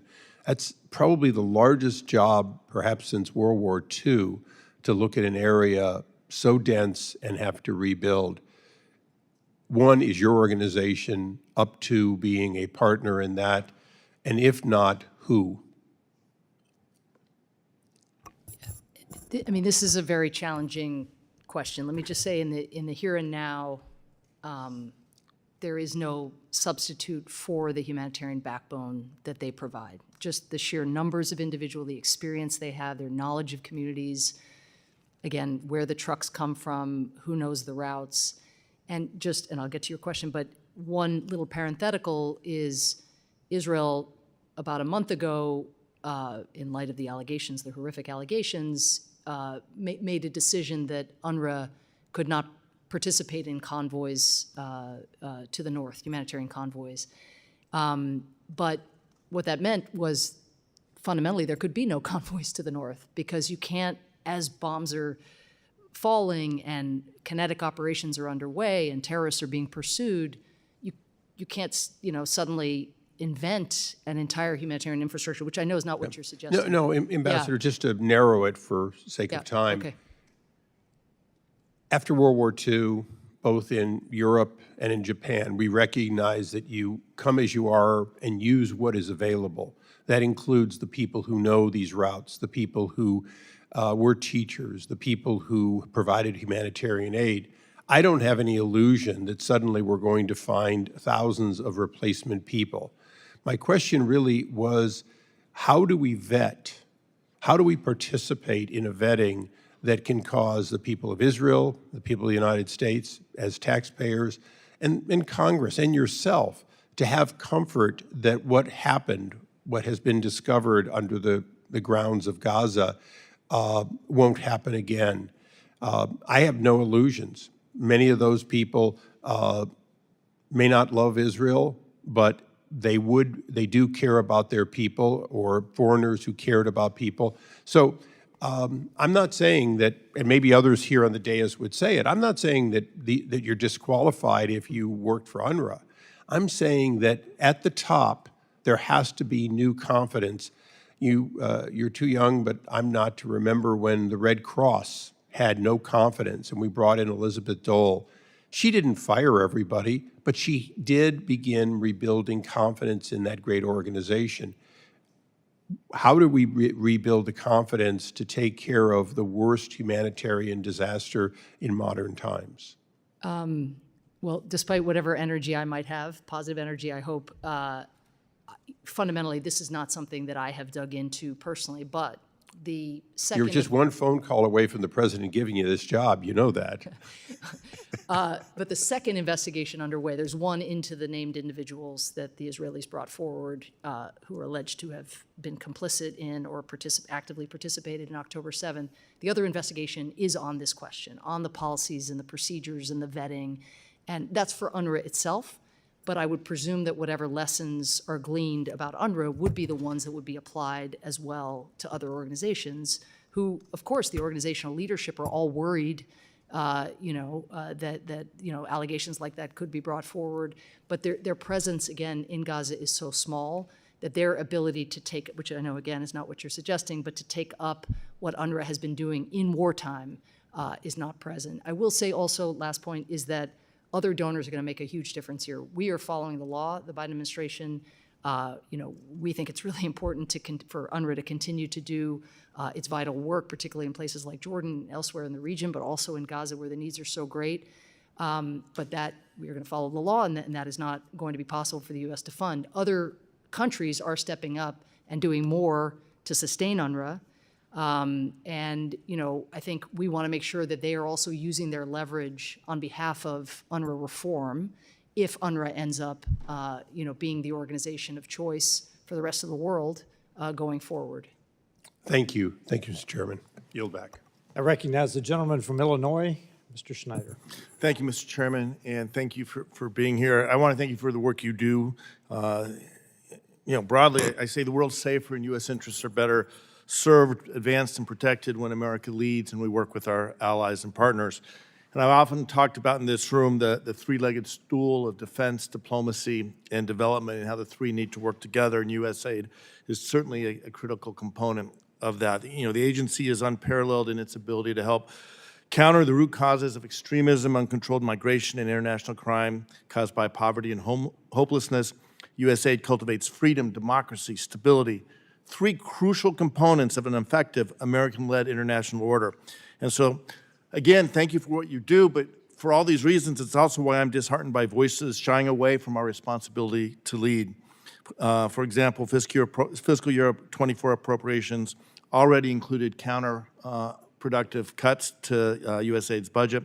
And I hope that my Republican colleagues won't do the same in 2025, and I just want to start with that. Let me shift, though, and talk about Gaza. We've already talked quite a bit about it. Three key things that I see. We need to immediately surge massive quantities of humanitarian aid, in particular food, into Gaza. We know that. But we need to be able to sustain those quantities of aid over time. And ultimately, we need to break with recent history and work to create a new vision for Gaza, a new, better future for both Palestinians, Israelis, and everyone around the region. So I've got a number of questions, but I'll start with, from the beginning of this war, Hamas started on October 7th, I've been doing all I can to convince Egypt and Israel to open border crossings for aid, first Rafah, then Kerem Shalom, and now Erez.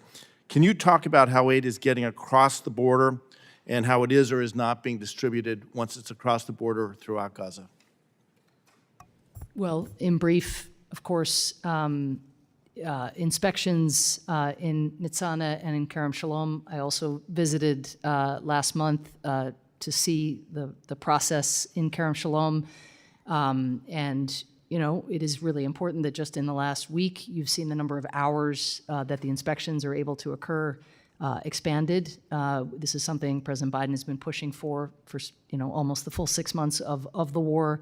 So those, again, expanding the throughput of inspections is how we have been able to get up now to, I think, 420 trucks yesterday, which is double where we were a week ago. Right. So that's one answer. Also, moving supplies from Jordan. In Al Arish, as you probably saw. How about once it's in Gaza, how is it getting to the distribution in Gaza? I think their, scarcity of flow in created a much more challenging situation on the other side because the prices went up, the gangs were incentivized, the civilians grew desperate, and movement became very challenging. We are hopeful, and the government of Israel uses this expression now too, that flooding the zone with food will render access more secure and more stable, but Israel has to be a part of that too. Sure. The number of convoys turned back at checkpoints or who have to wait for hours, which is itself a security hazard for those driving those convoys, that has to change. And so that's part of the deconfliction and coordination process we're a part of. Great, thank you. Do you have a sense of how much of the aid that's actually gotten into Gaza across the border has either been stolen by Hamas and taken down in the tunnels or commandeered by the gangs and put on the black market where civilians are having to pay for that aid? I mean, what I can say is that our partners, in order to receive USAID funding, are all obliged to report diversion, and we are not seeing Hamas dictating where food is provided. I can assure you that if the government of Israel saw Hamas doing that, just as they brought forward the UNRWA allegations, we would be hearing about it. So, it's not a perfect distribution network, and as I mentioned, the famine-like conditions in the north and the near famine-like conditions in much of the south create a level of desperation that has led to what is referred to as self-distribution. But what that appears to have done is now pave the way for, or at least this is the hope, is that will pave the way for much more of the traditional humanitarian distributions that we see in other war settings. It was having so little food getting in for so long, it created an almost Hobbesian dynamic that went well beyond Hamas, which again, we have not seen that systematic diversion or even the reports that our partners are required to provide. If it's and I'm out of time. I'll leave the last question maybe for the record, but what can Congress do? What are the most important things we can do to make sure that aid gets into Gaza, that the needs of the Gazan people are addressed? Can I answer quickly? Yeah. Pass the supplemental and press our Israeli partners to actually follow through on the commitments that they've made in recent days, but follow through with haste, recognizing that it's a famine that we're talking about. This is not something that can wait. Happy to do it. With that, I yield back. I recognize the gentleman from Florida, Mr. Mast. Thank you, Mr. Self. How are you doing today? Good. So I've heard a lot of different back and forth, both from your opening statement and response to questions. Did the Biden administration cut off aid to Gaza or not? Did the Biden administration cut off aid to Gaza? U.S. aid to Gaza? No. No. Did the Biden administration cut off U.S. support to UNRWA? We suspended support to UNRWA when the allegations came forward, so put a pause on it, yes. Is that support still suspended? Again, I don't administer UNRWA support, but yes, I mean, we're now under, We have the provisions of the FY24 bill, which I think prohibits UNRWA funding. Again, this is run out of the UNRWA funding questions, I think should be referred to the State Department. So we did not suspend aid to Gaza. We did suspend support to UNRWA, Correct, when the allegations came forward. and it's still suspended today. To my knowledge, yes. Okay, and why was it important that we suspended aid to UNRWA? Because these were very serious allegations that we and many of our Democratic friends believe the UN had to launch a credible and independent investigation into. And those investigations, again, two of them, one outside the UN system, one within it, within the Office of Investigations or whatever, are currently underway. And what do you know about the outcomes of those allegations? I don't know about the outcomes of the investigations. Do you think it's important that we suspend aid to UNRWA? I think it's important that the perpetrators of crimes be held accountable. I think it's important that people who would participate in a terrorist attack and who want to eliminate the Jewish people and the state of Israel not work for a humanitarian agency. I think it's also important that there not be famine in Gaza and that innocent civilians not pay the price for the crimes of a few. So you don't think that we should be suspending aid to Gaza? I think we should be supporting a humanitarian operation that has as its backbone UNRWA. You think we should be giving USAID to Gaza? We are giving USAID to Gaza, and I think we should, yes. And you think that we should do that? Yes, I think it's not in our, consistent with our values or our interests to see people starve in Gaza.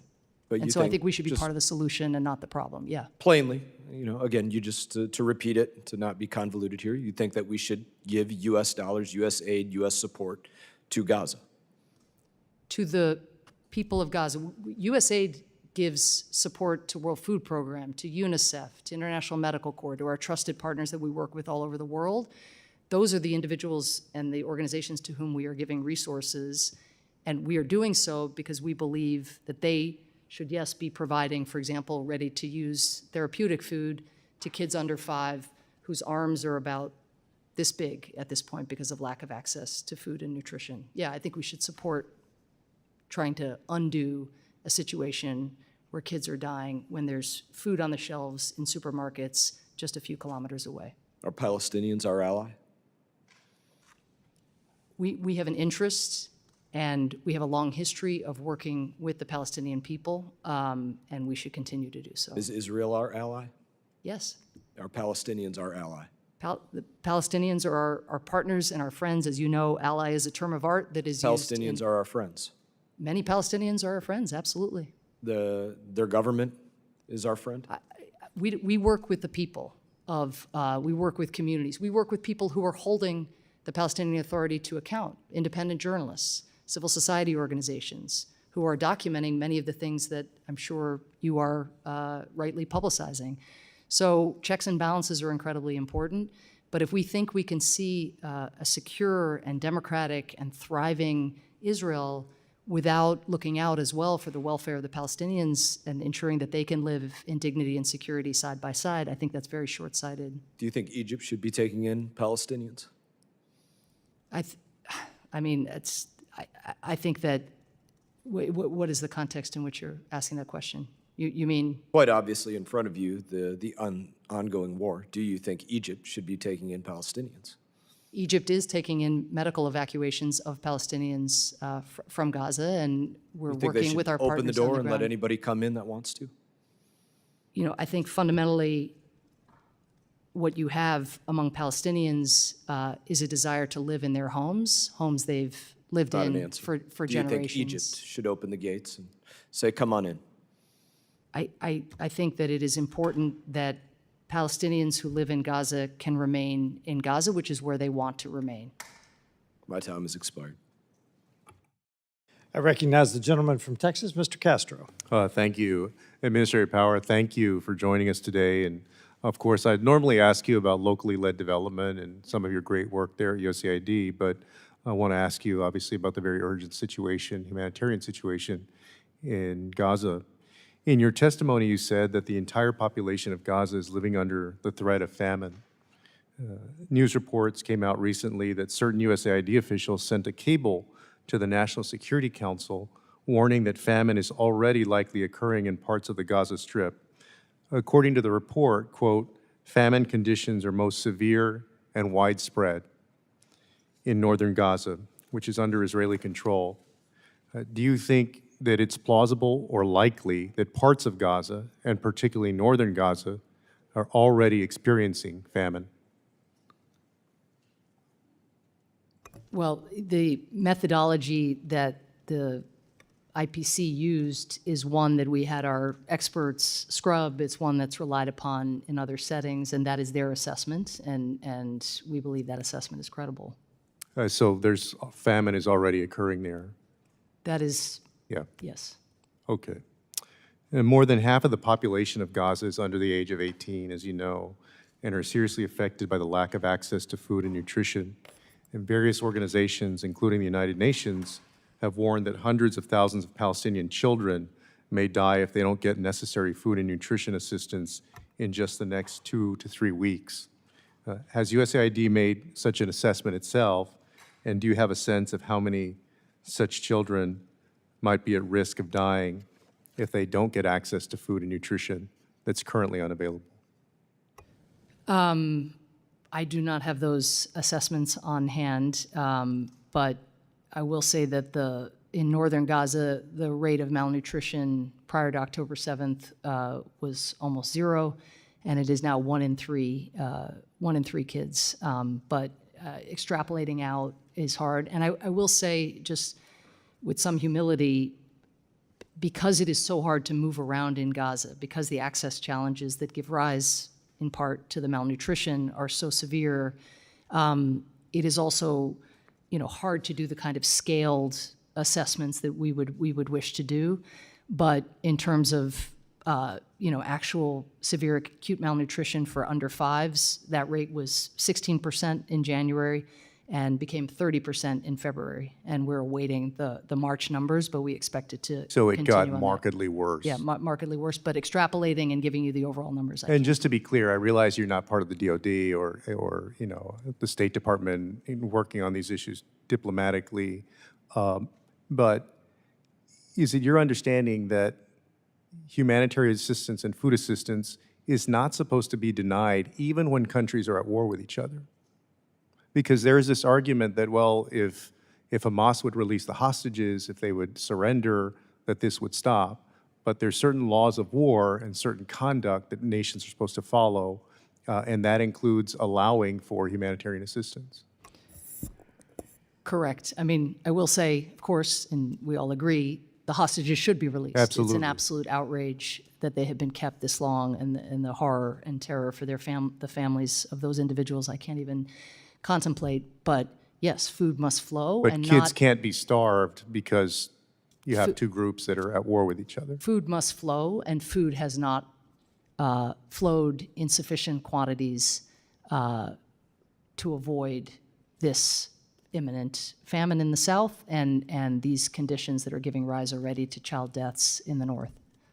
And I'm down to 1 minute, so part of this maybe we'll ask for the record, but in response to questions from my colleague, Representative Wild of Pennsylvania, you said that there have been restrictions on U.S. humanitarian assistance. You also referenced the National Security Memorandum 20 as taking into account future restrictions, and you said that that was a process that Secretary Blinken was leading. Given USAID's expertise on these issues, was USAID, and in particular the Bureau of Humanitarian Assistance, provided an opportunity to weigh in to the State Department's determination under NSM 20 that Israel's assurances that is following U.S. and international law are, quote, credible and reliable? Absolutely. Oh, thank you. Thank you for your work, and I yield back. I recognize the gentleman from Georgia, Mr. McCormick. Thank you, Mr. Chair. War is a horrible thing, and dealing with humanitarian aid during the fog of war and the stresses that go with that, I admire your efforts in that regard. I know that's a difficult thing, especially in a politically charged environment, to add to that. With that said, some interesting things came up that I kind of want to clarify with some statements you've made in the past. The Washington Post reported that in January of this year, while you were giving a speech on climate change, a former employee of USAID interrupted you regarding the current conflict of Israel, saying, "You wrote a book on genocide, you were still working for the administration, you should resign and speak out," end quote. Mr. Chairman, I ask unanimous consent to insert this Washington Post article titled USAID's Samantha Power, Genocide Scholars Confronted by Staff on Gaza to the record, please. Without objection. Thank you. According to the same article, you thanked her for her comments and stated that more than 25,000 civilians have been killed in the conflict. That number came from the Gaza Ministry of Health, which Hamas controls. Did you agree with the heckler's premise that Israel's fight against Hamas constitutes genocide? Yes or no? I think every country has a right to defend itself, and Israel certainly has a right to defend itself. Hamas still seeks to eliminate Israelis. I just visited Kibbutz Be'eri, where more than 100 people were killed on October 7th. So I think that right to pursue Hamas is clear. I also think pursuing Hamas in a manner that looks out for civilians, where they provide humanitarian access in sufficient amounts is imperative as well. So do you believe, I'm going to restate the question just to make sure I understand, do you believe the way that Israel's fighting against Hamas, does that constitute genocide, yes or no? Again, I'm not going to answer yes or no questions like that. I'm going to do my job, which is focusing on getting humanitarian assistance to people who need it. Fair enough. Obviously, the person who confronted you is not the only USAID employee who thinks this way. In November, hundreds of your employees signed a letter calling for a ceasefire. And I was in Afghanistan, and I realized the USMC, which governs military actions, a little bit different than everybody else. But for example, I couldn't, as a military non-combatant, an ER physician in Afghanistan, it'd probably be inappropriate for me to write a letter to the president saying, I think we should have a ceasefire in Afghanistan, to say the least. Do you think it's appropriate for USAID workers to do this same kind of thing where they basically sign letters stating an opinion rather than doing their job, basically taking a political stance?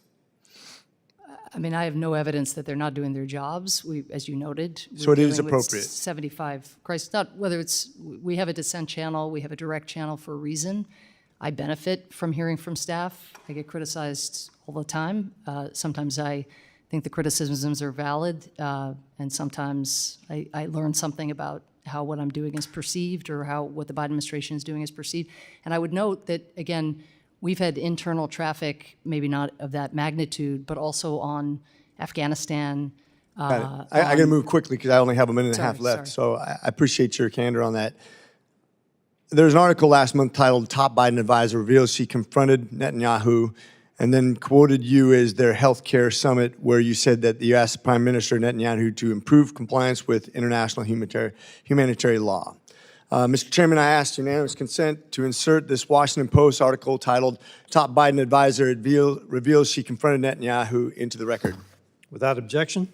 Okay, could you please give us specific instances of violations of international humanitarian law on Israel's part?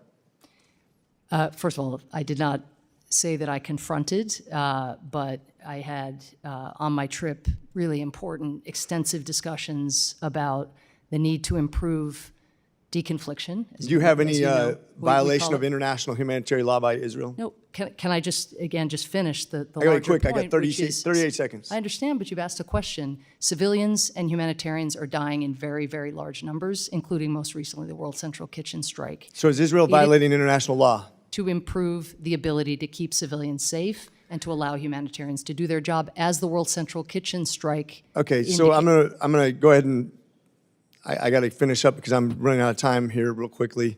The White House National Security Communication Advisor John Kirby said that the State Department had not found any incidences where Israel has violated international humanitarian law.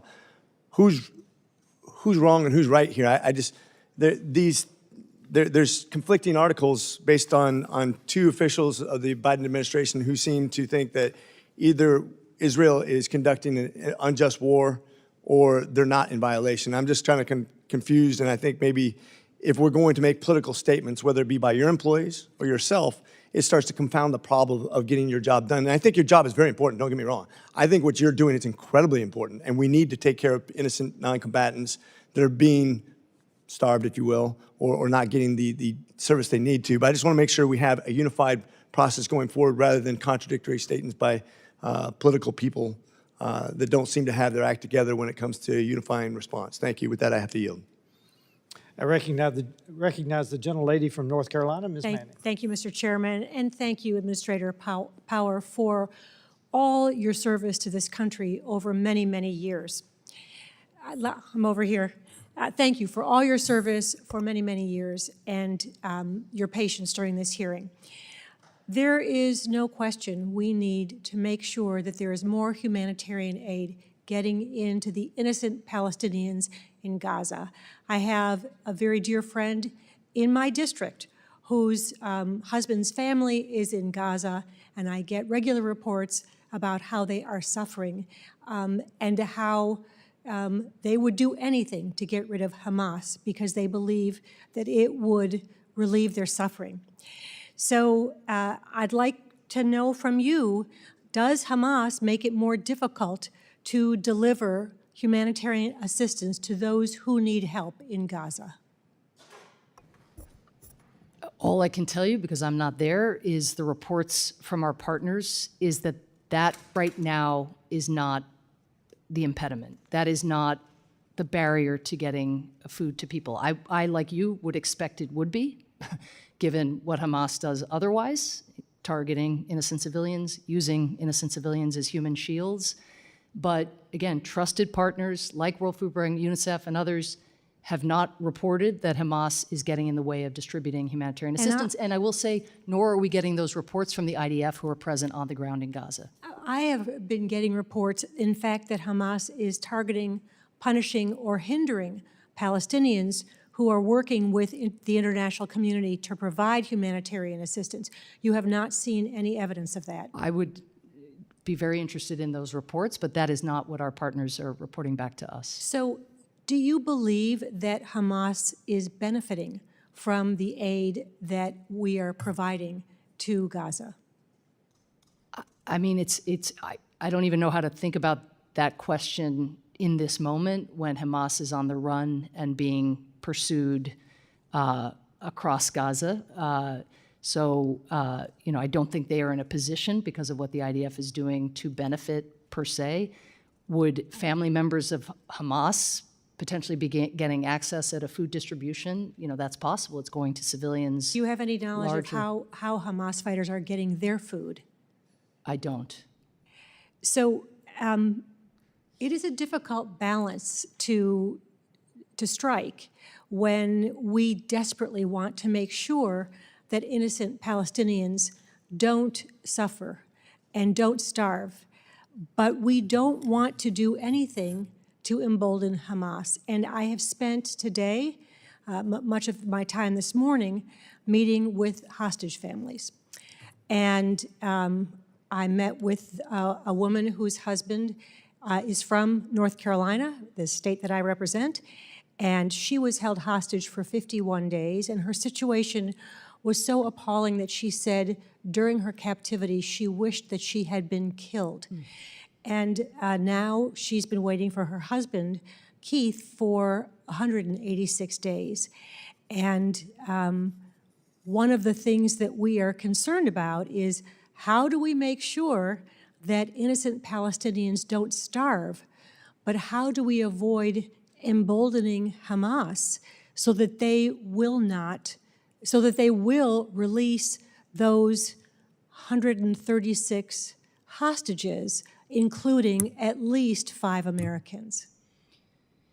Well, all I can say is that Israel is aggressively pursuing Hamas and is seeking to dismantle Hamas, and Hamas fighters are on the run. But whatever that balance is to be struck, it's hard to say that that balance with also the welfare of civilians has yet been achieved if you have famine in the north and potentially imminent famine in the south. So you're absolutely right that it's weighing the costs and the benefits, and this is just the exchange that I had, again, not long ago in Israel with COGAT, with the IDF, with Israeli officials. You know, nobody is saying that this is easy, but a lot of the decisions that the government of Israel made in the early phases of the war, they later went on to reverse. In other words, the decision, you know, not to open Kerem Shalom, then they opened Kerem Shalom.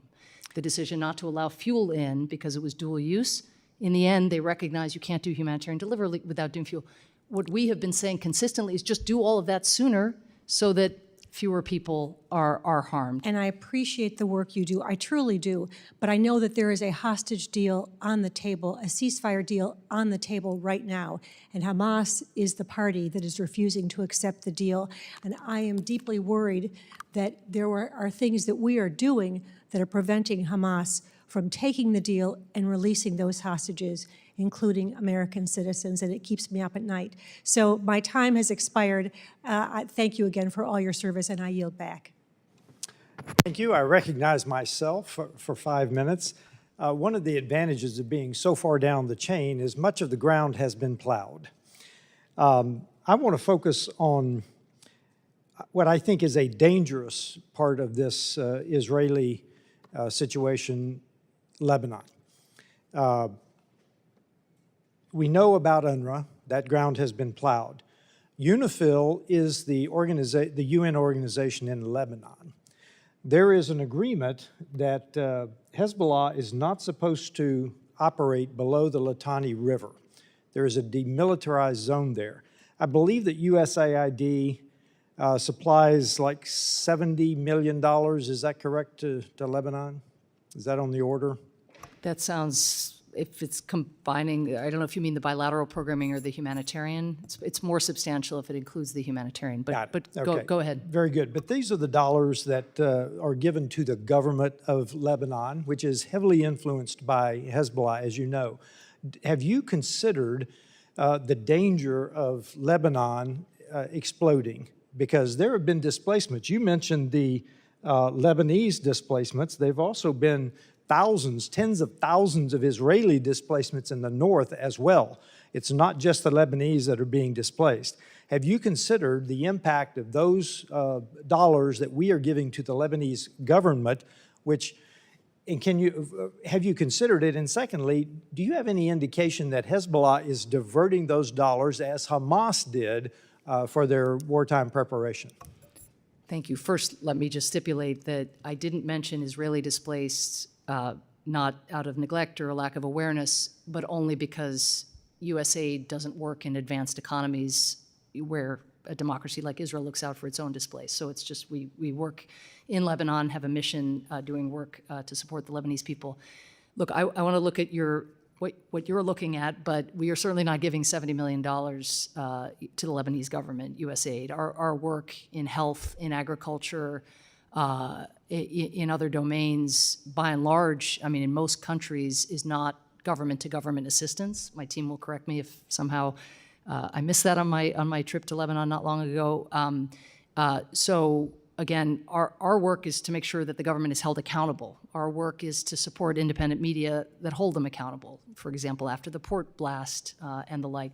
Our work is to try to strengthen the economy and support SMEs or American University of Beirut so that people have scholarships so they don't turn to Hezbollah later.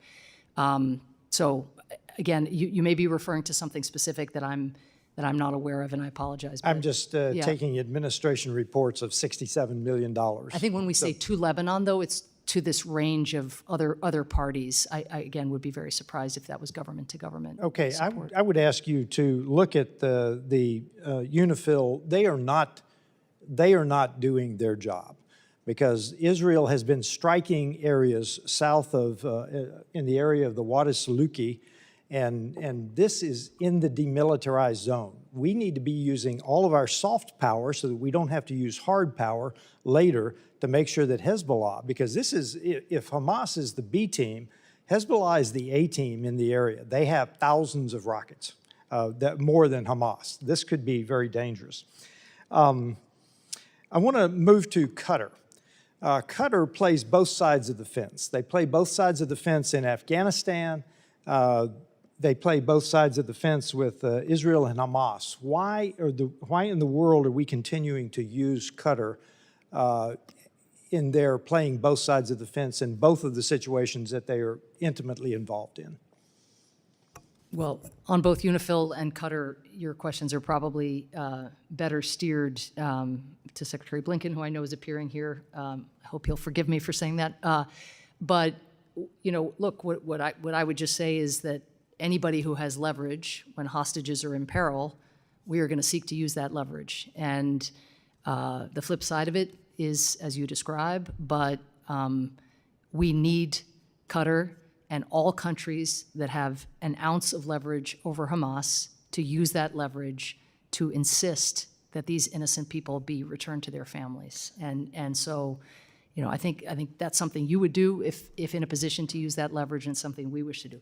We want to see Qatar as well doing more in terms of humanitarian assistance, doing more development work. The United States benefits when more countries are willing to engage in development and help countries become more stable where it isn't. And this is something, again, that I think there's bipartisan consensus. It's always in our interest to share the burden of the kind of work that we've been describing. I'm not as sanguine as you are, because listening to the organizations that are still getting interpreters out of Afghanistan, they are not at all sanguine about Qatar's leverage, to use your word. So I think we need to not only hold the governments that you're discussing accountable, but Qatar as well. And with that, I yield back, and I recognize the gentleman from California, Mr. Costa. Thank you very much, Mr. Chairman, members of the committee. Madam Ambassador, your tireless and passionate service to our country is to be commended, and thank you for extending your time this afternoon. It's a hard job that you have. I want to quickly touch upon three areas in ways that I don't think because time is limited, others have questioned about Armenia, about Ukraine, and about Gaza. Armenia is something that you have a lot of experience in. The agreements this last week that took place with the EU initiative and our own commitments, I think it's an additional $65 million, if I remember correctly. What role will USAID play in the region moving forward? And does this include, in your view, increasing humanitarian and development assistance to Armenia? And what can Congress do to help support you in that effort? Well, Congressman, as we discussed recently, Armenia is at an absolutely pivotal inflection point. They associate with us, and they want to be a Western country, and they're in a tough neighborhood. Very, very tough neighborhood. And I did have the chance to meet with the Prime Minister on Friday, along with European Commissioner van der Leyen and Secretary Blinken. And that was a really historic event, actually, to see that embrace of Prime Minister Pashinyan and the reform efforts his government is making. I think what you'll see is stepped up work across a range of sectors. Their economy is very dependent on their former Soviet partners, including their food security. So right. USAID is looking at investments in the agricultural sector so that they can produce more in the way of wheat, especially at home. We should talk about partnerships there in the California, especially in the San Joaquin Valley. A lot of Armenian expats that have been very excellent in agriculture, and there may be some synergy that we could develop. Indeed, and I'd love to follow up with you on that. That is something we are trying to do more systematically at USAID, particularly with diaspora communities that are as dynamic as the Armenian community. But you know, they need support for the people of Nagorno-Karabakh. More than 100,000 people no longer have their homes. One of the things I talked to the Prime Minister about is housing, permanent housing for these people. At the same time, we press Azerbaijan to allow these people to have because of time, if you return. could provide me maybe a little descriptive with your staff, I would appreciate how we could work and follow up on that. On Ukraine, and we're all passionate, and I just pray to God that we're going to get this package passed next week for the Ukrainian people. But besides the tanks and bullets, the additional assistance necessary to help Ukraine economically and on a humanitarian standpoint, and you talked about how they've exceeded agricultural production in some instances, and it was the breadbasket. But what do you think in terms of the longer-term efforts? Well, let me just quote the head of the IMF, who described Ukraine's economic growth rate this past year, which I think was over 5%, as breathtaking. I mean, what a lot of attention is rightly paid Given the fact they're in the middle of a war. To the bravery of the citizens. Now, you could say when 30% of your GDP gets, taken out by an aggressor, you can only go up. But that's not even the case. I mean, they have to do the kind of energy repairs that they do on the fly when Putin targets their energy infrastructure. The farmers are planting in fields from which they had to demine or sometimes wear protective equipment in order to go out and actually do the harvesting. So the fact that Ukraine has reverted to its pre-invasion agricultural numbers virtually is just extraordinary. You want to add that to your long-term descriptive, because I want to get to Gaza. I would just say they are on a trajectory where if bombs weren't falling and you could unleash the tech capabilities, their tech sector grew by 5% the first year after the war, their young people, the education that they have, I mean, they are on a pathway to Europe, not only because they have the formal documents. All the more reason we need to pass this next week. It's absolutely indispensable. And if I could just say, there are three buckets, right? There's the direct budget support, which we've had a back and forth on with Congressman Keene. There's humanitarian assistance for the world, of which Ukraine is a part. But there's the development assistance, the support for agriculture, for energy, for anti-corruption. That is the investment in Ukraine's future, and that is in the Senate package as well. And I worry it's not talked about even by the friends of Ukraine, but that is USAID's bilateral assistance. I'm glad you got a chance to reiterate that just now. I tried to. If one moment, and this is a comment, Mr. Chairman, if you allow me the discretion. Obviously, averting a famine in Gaza has to be our first priority. That we can't in any other way think about that we've got to prevent a famine from taking place there.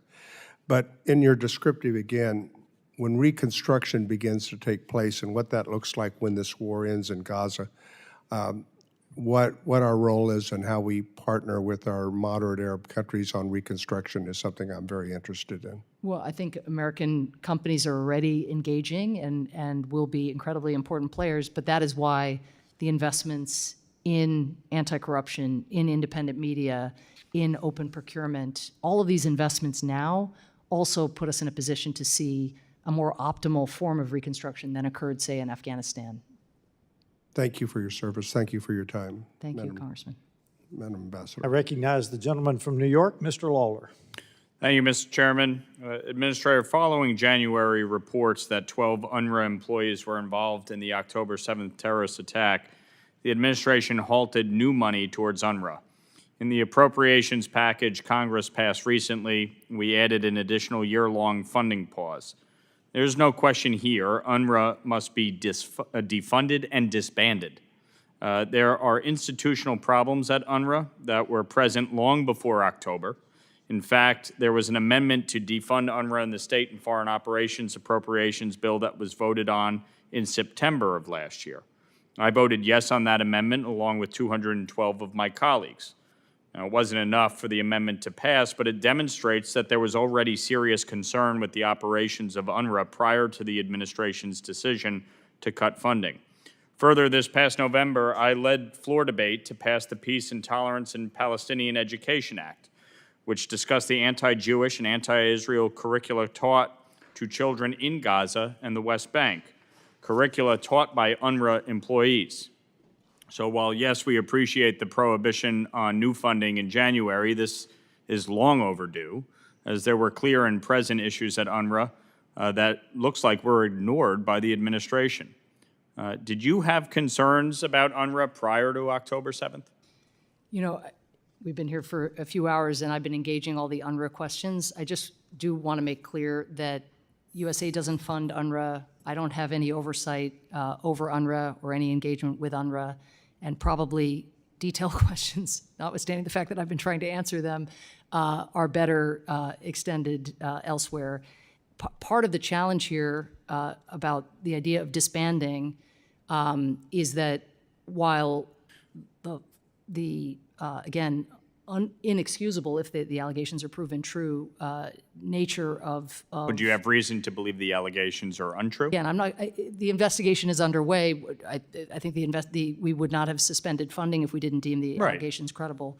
But, you know, I mean, listen, Administrator, with respect, in your prior role, did you have concern about UNRWA? I'm not going to talk. I mean, there's so much going on in the world now. My prior role ended on January 20th, 2017. Right. And at any point, did you have concern? I also had no funding control over UNRWA in that role, I would note. I didn't ask about funding control. I asked about concern. Here's the challenge, which is often... Administrator, I asked you a specific question. Did you have concern? Yes, I did engage. I did engage, and I did, of course, the textbook concerns members of the administration. The challenge is, and it was not a Democratic administration that pushed for elections in Gaza, but those elections did give rise to the election of Hamas. Hamas was the state, before now the Israeli war to dismantle the state, and the state in every nation has a lot of say over textbooks. And that was true for a UN agency that worked, as it were, at the pleasure of the state. We may not like the fact that those elections that the United States pushed for produced the outcome of Hamas as the leadership. I certainly don't like that. You don't like it. Putting people who want to eliminate another people in power is not anything that anybody would have wished. But the effect is that the governing institution had a fair amount of, significant leverage over the UN agency that was carrying out It's a terrorist state that has had control over this agency, which is in part why we have pushed to defund it. Would you support future year appropriations defunding UNRWA?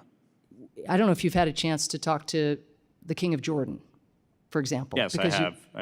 I've had dinner with him in Jordan. And about what it is going to mean for the Jordanian people to have 2 million young people not, basically looking for where their schools are going to get support for. Now, it may be that the Europeans and others come in and address this issue, and it doesn't fall to him. Defunding UNRWA does not mean that we don't deal with humanitarian issues. It doesn't mean that we don't. No, but it just don't is deal the with school education. System. Right. It is doesn't the mean school that we system don't for deal with 2.5 it. million It means we find a different vehicle by which to do this. But UNRWA itself has proven to be corrupt. But as you've been here and for much of the exchange, there's no NGO, corrupt. there's no UN agency that creates school systems. That's not. There's no like U-Haul where there's a school system that you just deploy in Jordan to educate 2.6 million Jordanian kids. It just doesn't work that way. So what I'm saying is that be taken into account. Being snide about it is not actually solving the issue here.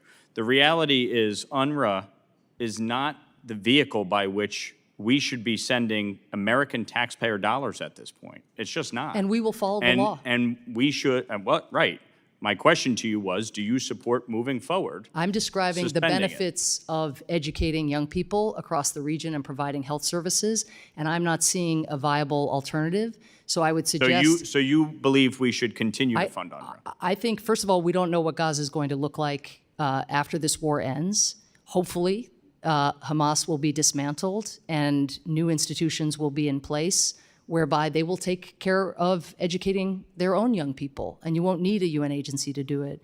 But it is extremely important that we look out for young people in Gaza. It is going to do nobody any favors for them not to have access to an education. In fact, the fact is, on October 7th, part of the reason that you had that type of terrorist attack is because of the level of hatred and anti-Semitism that is taught in schools in Gaza. That is part of the problem here. And UNRWA helped in terms of allowing for that to occur under the guise of UN agency. It is disgusting. It is shameful. And the fact that we, as the United States, have helped support that organization, helped fund it, is an embarrassment. And that's why we fought to defund it. Gentleman's time has expired. I recognize the gentleman from Massachusetts, Mr. Keating. Thank you, Mr. Chairman. I'd like to draw our attention to European issues, and particularly Ukraine, Central Europe, and Georgia. There's been a lot of comment and critique of the administration today, on issues to Ukraine in particular. And I must say that the most important issue at this moment, a pivotal moment in this war, is the supplemental aid to Ukraine, the bipartisan Senate package that's been sitting there. Without that, Ukraine could lose this war, and we'd be fighting a new front under Article 5 with American troops on the ground. And the name, there's one person holding this up, and he's not in the administration. His name is Speaker Johnson. One person is holding this up, holding it up from, I think, support maybe upwards of 300 members of Congress to support this. So when we're talking about critiques and trying to be critical, let's start with the obvious. We're sitting here today at this moment in history that's so pivotal, and one person is holding it up. Not a very democratic action when 300 members, I believe, of Congress want to vote for that. With Ukraine, I'd like to, I'll go through all three, Administrator, and see to give you enough time. But it's important to know some of the funding that's there from the United States and how important some of our loans are and how it would affect the financial standing of Ukraine, the ability to do the kind of things you talked about economically and survive, with the financial standing with the IMF and the World Bank, without those loans, and how important that is. Secondly, with Central Europe, I want to just commend you on the work for the very small amount of money that's there. This is a hybrid war with Russia. They are trying to not just have a war of aggression with Ukraine, they're trying to deal with the conflict all through Europe using disinformation and other activities. And I just want to say that the work that's being done, the pro-democracy work that's being done there to counter this is so critical, dealing with backsliding in countries, particularly when we have countries like Hungary, with some of their actions, Slovakia, with the support of some of their lack of support there towards Ukraine and the rest of Europe in that regard. And let me finally deal with Georgia, where the Georgian Dream leaders have announced legislation which mirrors Russia's restrictive and repressive foreign agent law, and announced legislation that would crack down on freedom of expression, similar to the Russian foreign agent law that's crippling journalism and a free press. And also in Georgia, how we continue to work in Georgia to support Georgia's European Union accession progress, yet there's concern, again, with legislation that's being proposed that would crack down on freedom of expression with regards to the LGBTQ+ individuals in Georgia. And I gave you a lot to go through, but these are very important issues. So if you could, take the rest of the time to address those issues. Thank you. Well, thank you for mentioning all of them. On Ukraine, I've said this before in the context of humanitarian assistance, but I really want to stress that the word supplemental is a misnomer, because we moved our base assistance to Ukraine into supplementals, rightly or wrongly. You all make the rules up here and write the bills. It was incredibly generous infusion of support, deserved, of course, by these incredibly courageous and resilient people, and we have put that money to unbelievably effective use. And again, to talk about the rate at which their economy is growing, to talk about the change, believe it or not, the changed business operating environment, that the anti-corruption indicators, Because I just wanted to give you a chance on the other topics, but humanitarian aid is like a misnomer.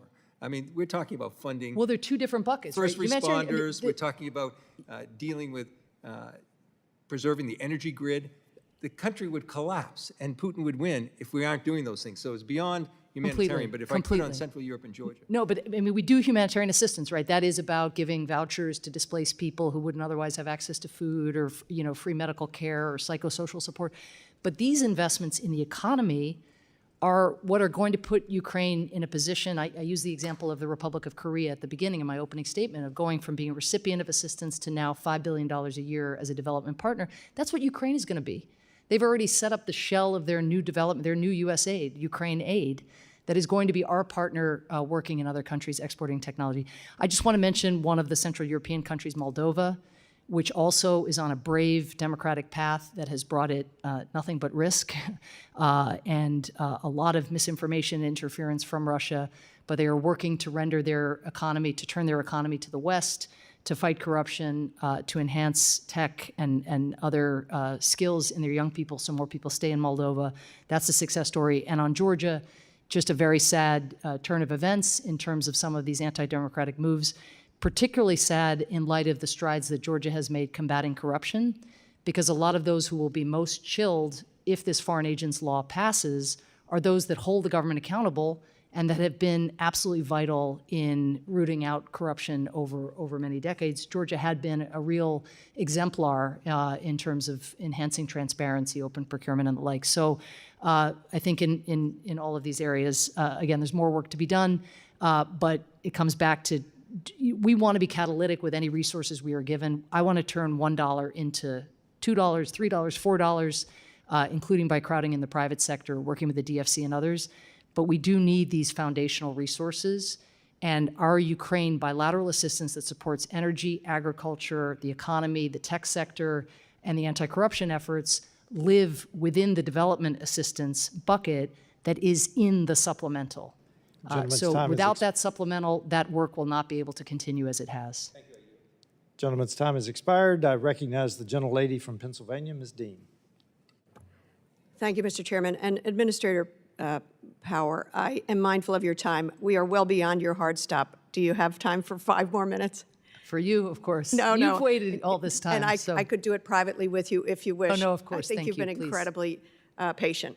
Thank you for your work, for the work of your whole team around the world. And of course, a lot of our focus today is in Gaza, is in the plight between Israel and Hamas war and what is going on in Gaza. We have an expression here I associate myself with, the good gentleman's remarks. I want to be really clear. I do not associate myself with some of the remarks that I have heard this afternoon regarding UNRWA. To me, it shows a real misunderstanding of the work that they do. I was there in February. I was there also in November. So twice since this war began, we met with UNRWA officials. At that time, in February, they had lost 147 members of their team killed in this conflict. The number's now over 200, as I understand it. And so that horror was brought so vividly to life following Israel's killing of 7 World Central Kitchen workers in those 3 vehicles. Horrifying, absolutely horrifying. But to call for the defunding of UNRWA, they are angels on the ground. I am hypercritical of the alleged 12 or 15 who may have been infiltrating as Hamas, who may have participated in the October 7th horrendous, barbaric attack. But you don't throw everybody and all the good work out. Because I want to ask you, if we continue this pause, if the world said we will not help you, UNRWA, your however thousands of workers who are on the ground who keep coming to work even when their families, whole families are killed, what will happen with famine in Gaza if we just shut it down? No more UNRWA. By the way, they're not educating, we know that. They can't even do that now. They have incredibly important vaccines and medical aid to be a part of, but the essentialness of food and water. What happens if we continue this disinformation campaign of defund UNRWA? Well, first, thank you for bringing some facts into the conversation that I probably should have raised before, including just the horrific loss of life for those who work for UNRWA, and in general, more than 220 aid workers killed by IDF or in IDF military operations to this point, including most recently, of course, the World Central Kitchen colleagues, devastatingly. And thank you also for reminding us all, but UNRWA is an organization in Gaza alone of 13,000 people. Right. And the vast majority of those people have, not been propagating hate, but have been actually trying to educate young people. The literacy rate in Gaza, I think, is something like 99%. Astounding. It's one of the most, I should say, Gaza, West Bank. It's one of the most effective literacy efforts, in any of the places that USAID works. In terms of what would happen if the whole thing shut down, right now, it looks like other countries are stepping up to avert that scenario. But, you know, I just cannot overstate how chaotic and how horrific the conditions in Gaza are. You've spoken to them. The visuals speak to the level of destruction. There's no workaround for the infrastructure that they provide now. You know, after the war, when there's a new administration of Gaza, if that comes about, obviously that's itself extremely complicated. You know, the question of who is providing education as they try to rebuild virtually everything from scratch in the education and the health sector, you know, some of these questions will be addressed. But right now, there is no way to avert large-scale famine without relying on the humanitarian backbone that has been UNRWA for decades and that remains UNRWA today. That doesn't mean, again, that, I mean, we are going to follow the law. We are going to work through other partners. But even, as I started to say this earlier, even the government of Israel, which had banned UNRWA participation in convoys because of the food crisis and U.S. engagement, I hope, has now decided that UNRWA can, in fact, be part of convoys going to the north because they recognize there's just no other way. Right. And I want to commend to anybody to please meet with the director of UNRWA, who is stationed in Rafah, a 20-plus year U.S. military veteran. I don't know how people stay at this kind of work with the risks that they are taking, but they are there. He was very clear about that which is their challenges on the ground. And I want to go back to where you began, which is it is incumbent upon us. It is malpractice that we have not passed the National Security Supplemental. I'm urgent on it for Ukraine, of course for your continued work with USAID, but humanitarian aid both for Israel and for Palestine, for Gazans, for the West Bank. I thank you for your work. Thank you. I recognize the gentleman from Arkansas, Mr. Hill. Hello, Ambassador. We're welcome. We're glad to have you back before us today. Thanks for all the time you're devoting to the mission around the world and spending time here with the House Foreign Affairs Committee. I want to thank you, really, for your magnificent leadership in the time you've been in office.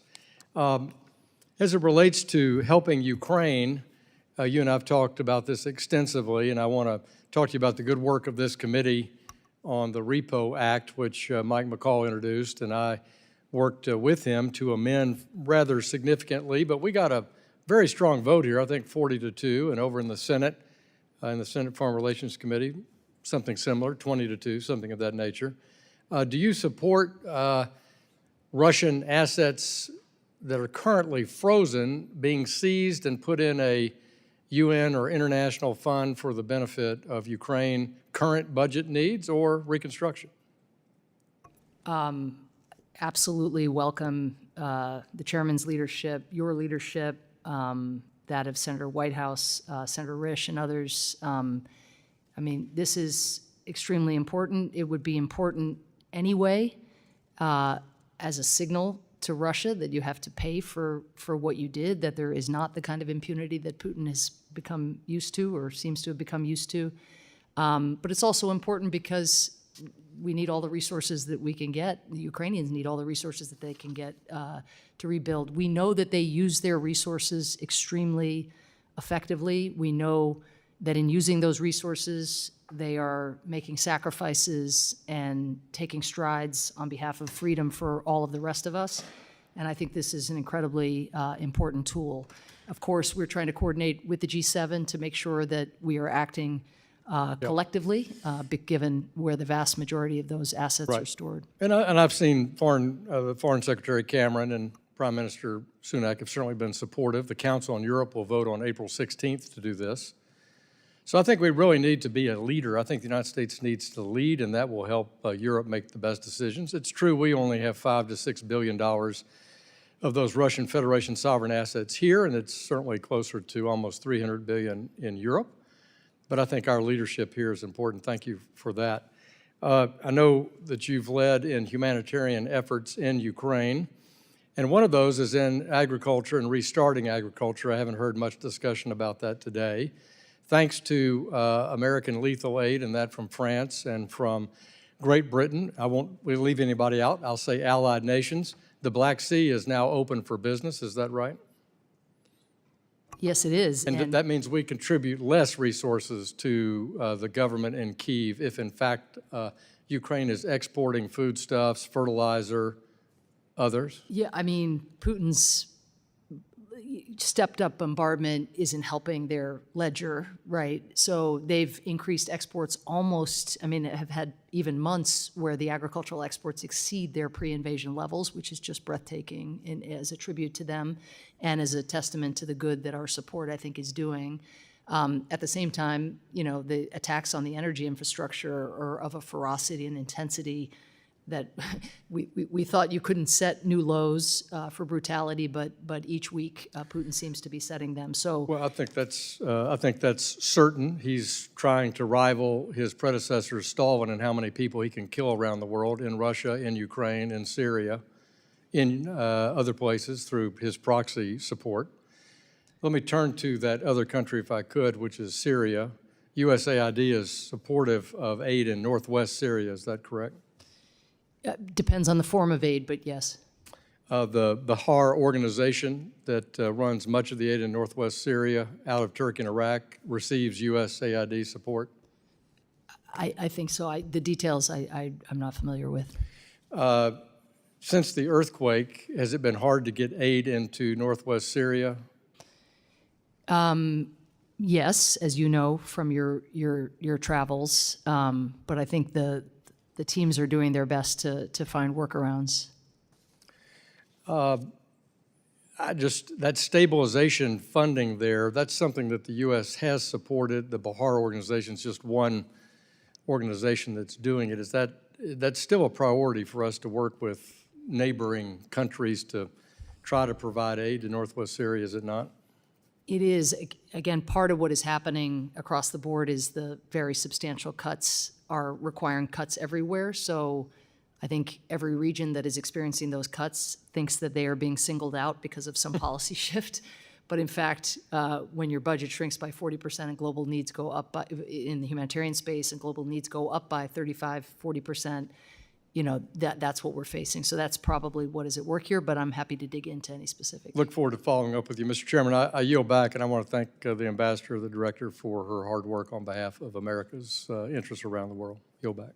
Thank you, Congressman. I thank the administrator for her valuable testimony and for the members for their questions. The members may have more questions, and I ask that you respond to those in writing.